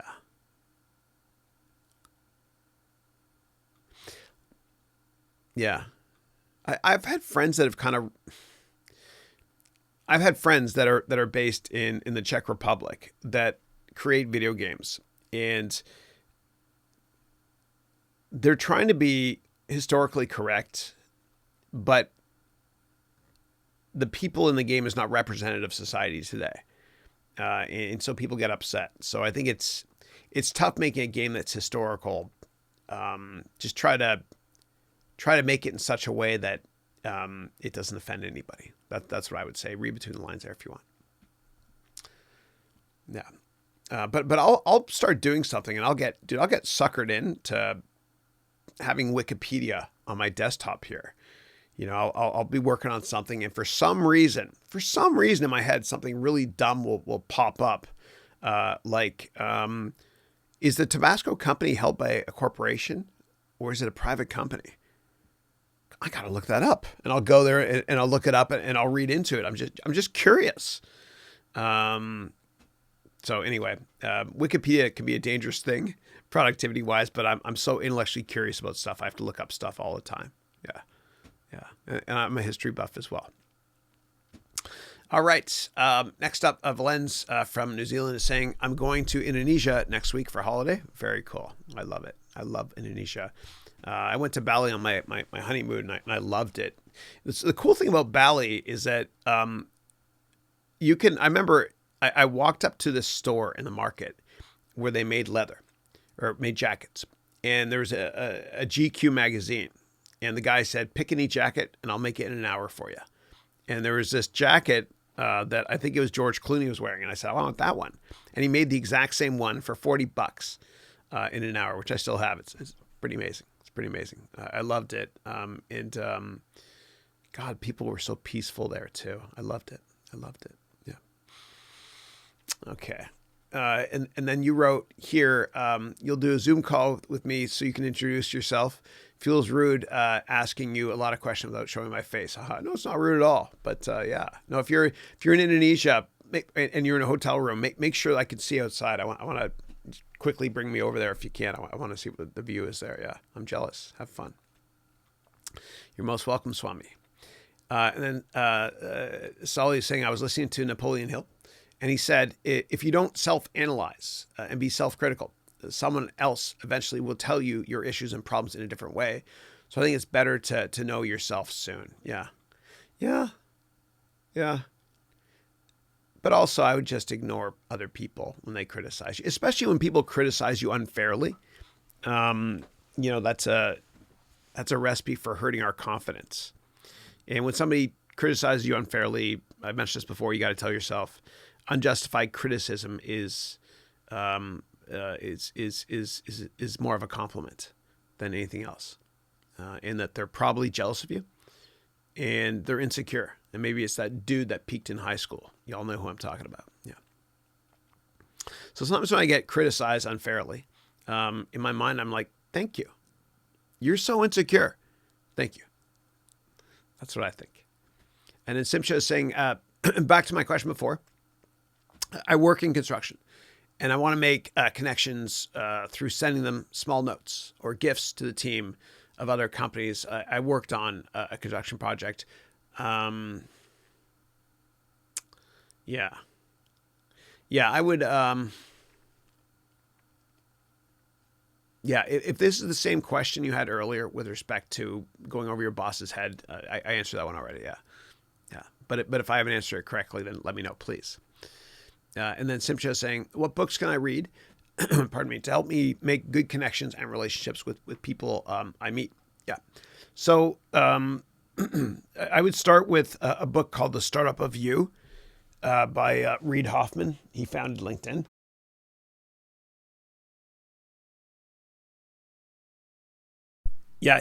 So he founded LinkedIn. That's Reid Hoffman. Sorry. My voice is going today. It's okay though. I'll be good for the 11:15 session. That's probably the most important one right now. The second one I would do is the Dale Carnegie book, How to Win Friends and Influence People. That's important. And that's probably good for now. And then you can read my free book on how to network. And you can get that from my website. Just download it from harounventures.com. And then, Valenz is saying you're originally from Indonesia. Very cool. So you'll stay at your parents' house. You're not going to stay at a hotel. Oh, even better. That sounds fun. That's cool. You know what I'll do right now is I'm going to open up Zoom just to see if anybody has questions. If not, no worries. It's all good. Zoom, there it is. All right. And this here is the weekly. This one here, yeah. Start. We'll see if anyone's here. If not, I'll just end it. I don't see anybody here in the participating room, so I will close it down. And you can always join before I even start this Zoom call here. You can be in a waiting room. All right. I actually don't see any more questions here. So if you're in my MBA degree program and you have additional questions, you can ask me today at 11:15 on the MBA MBA office hours for MBA students only. You can go to the calendar after you log in on my website, pardon me, to access that link. And if you subscribe to my vlog, I will see you mañana. We're on day 500 now. And I'm going to do 10 years in a row of vlogs, day 500. So I'll see you mañana. If not, God bless you all. Have a wonderful weekend. If you're in my MBA class and you can't log on for the office hours later on today, then I'll see you Monday at 9 a.m. my time for time zone 1 and 4 p.m. my time for time zone 2. Otherwise, if you're not my student at all, which is cool, I'll see you next Thursday at 8 a.m. Thank you, everybody. Take care.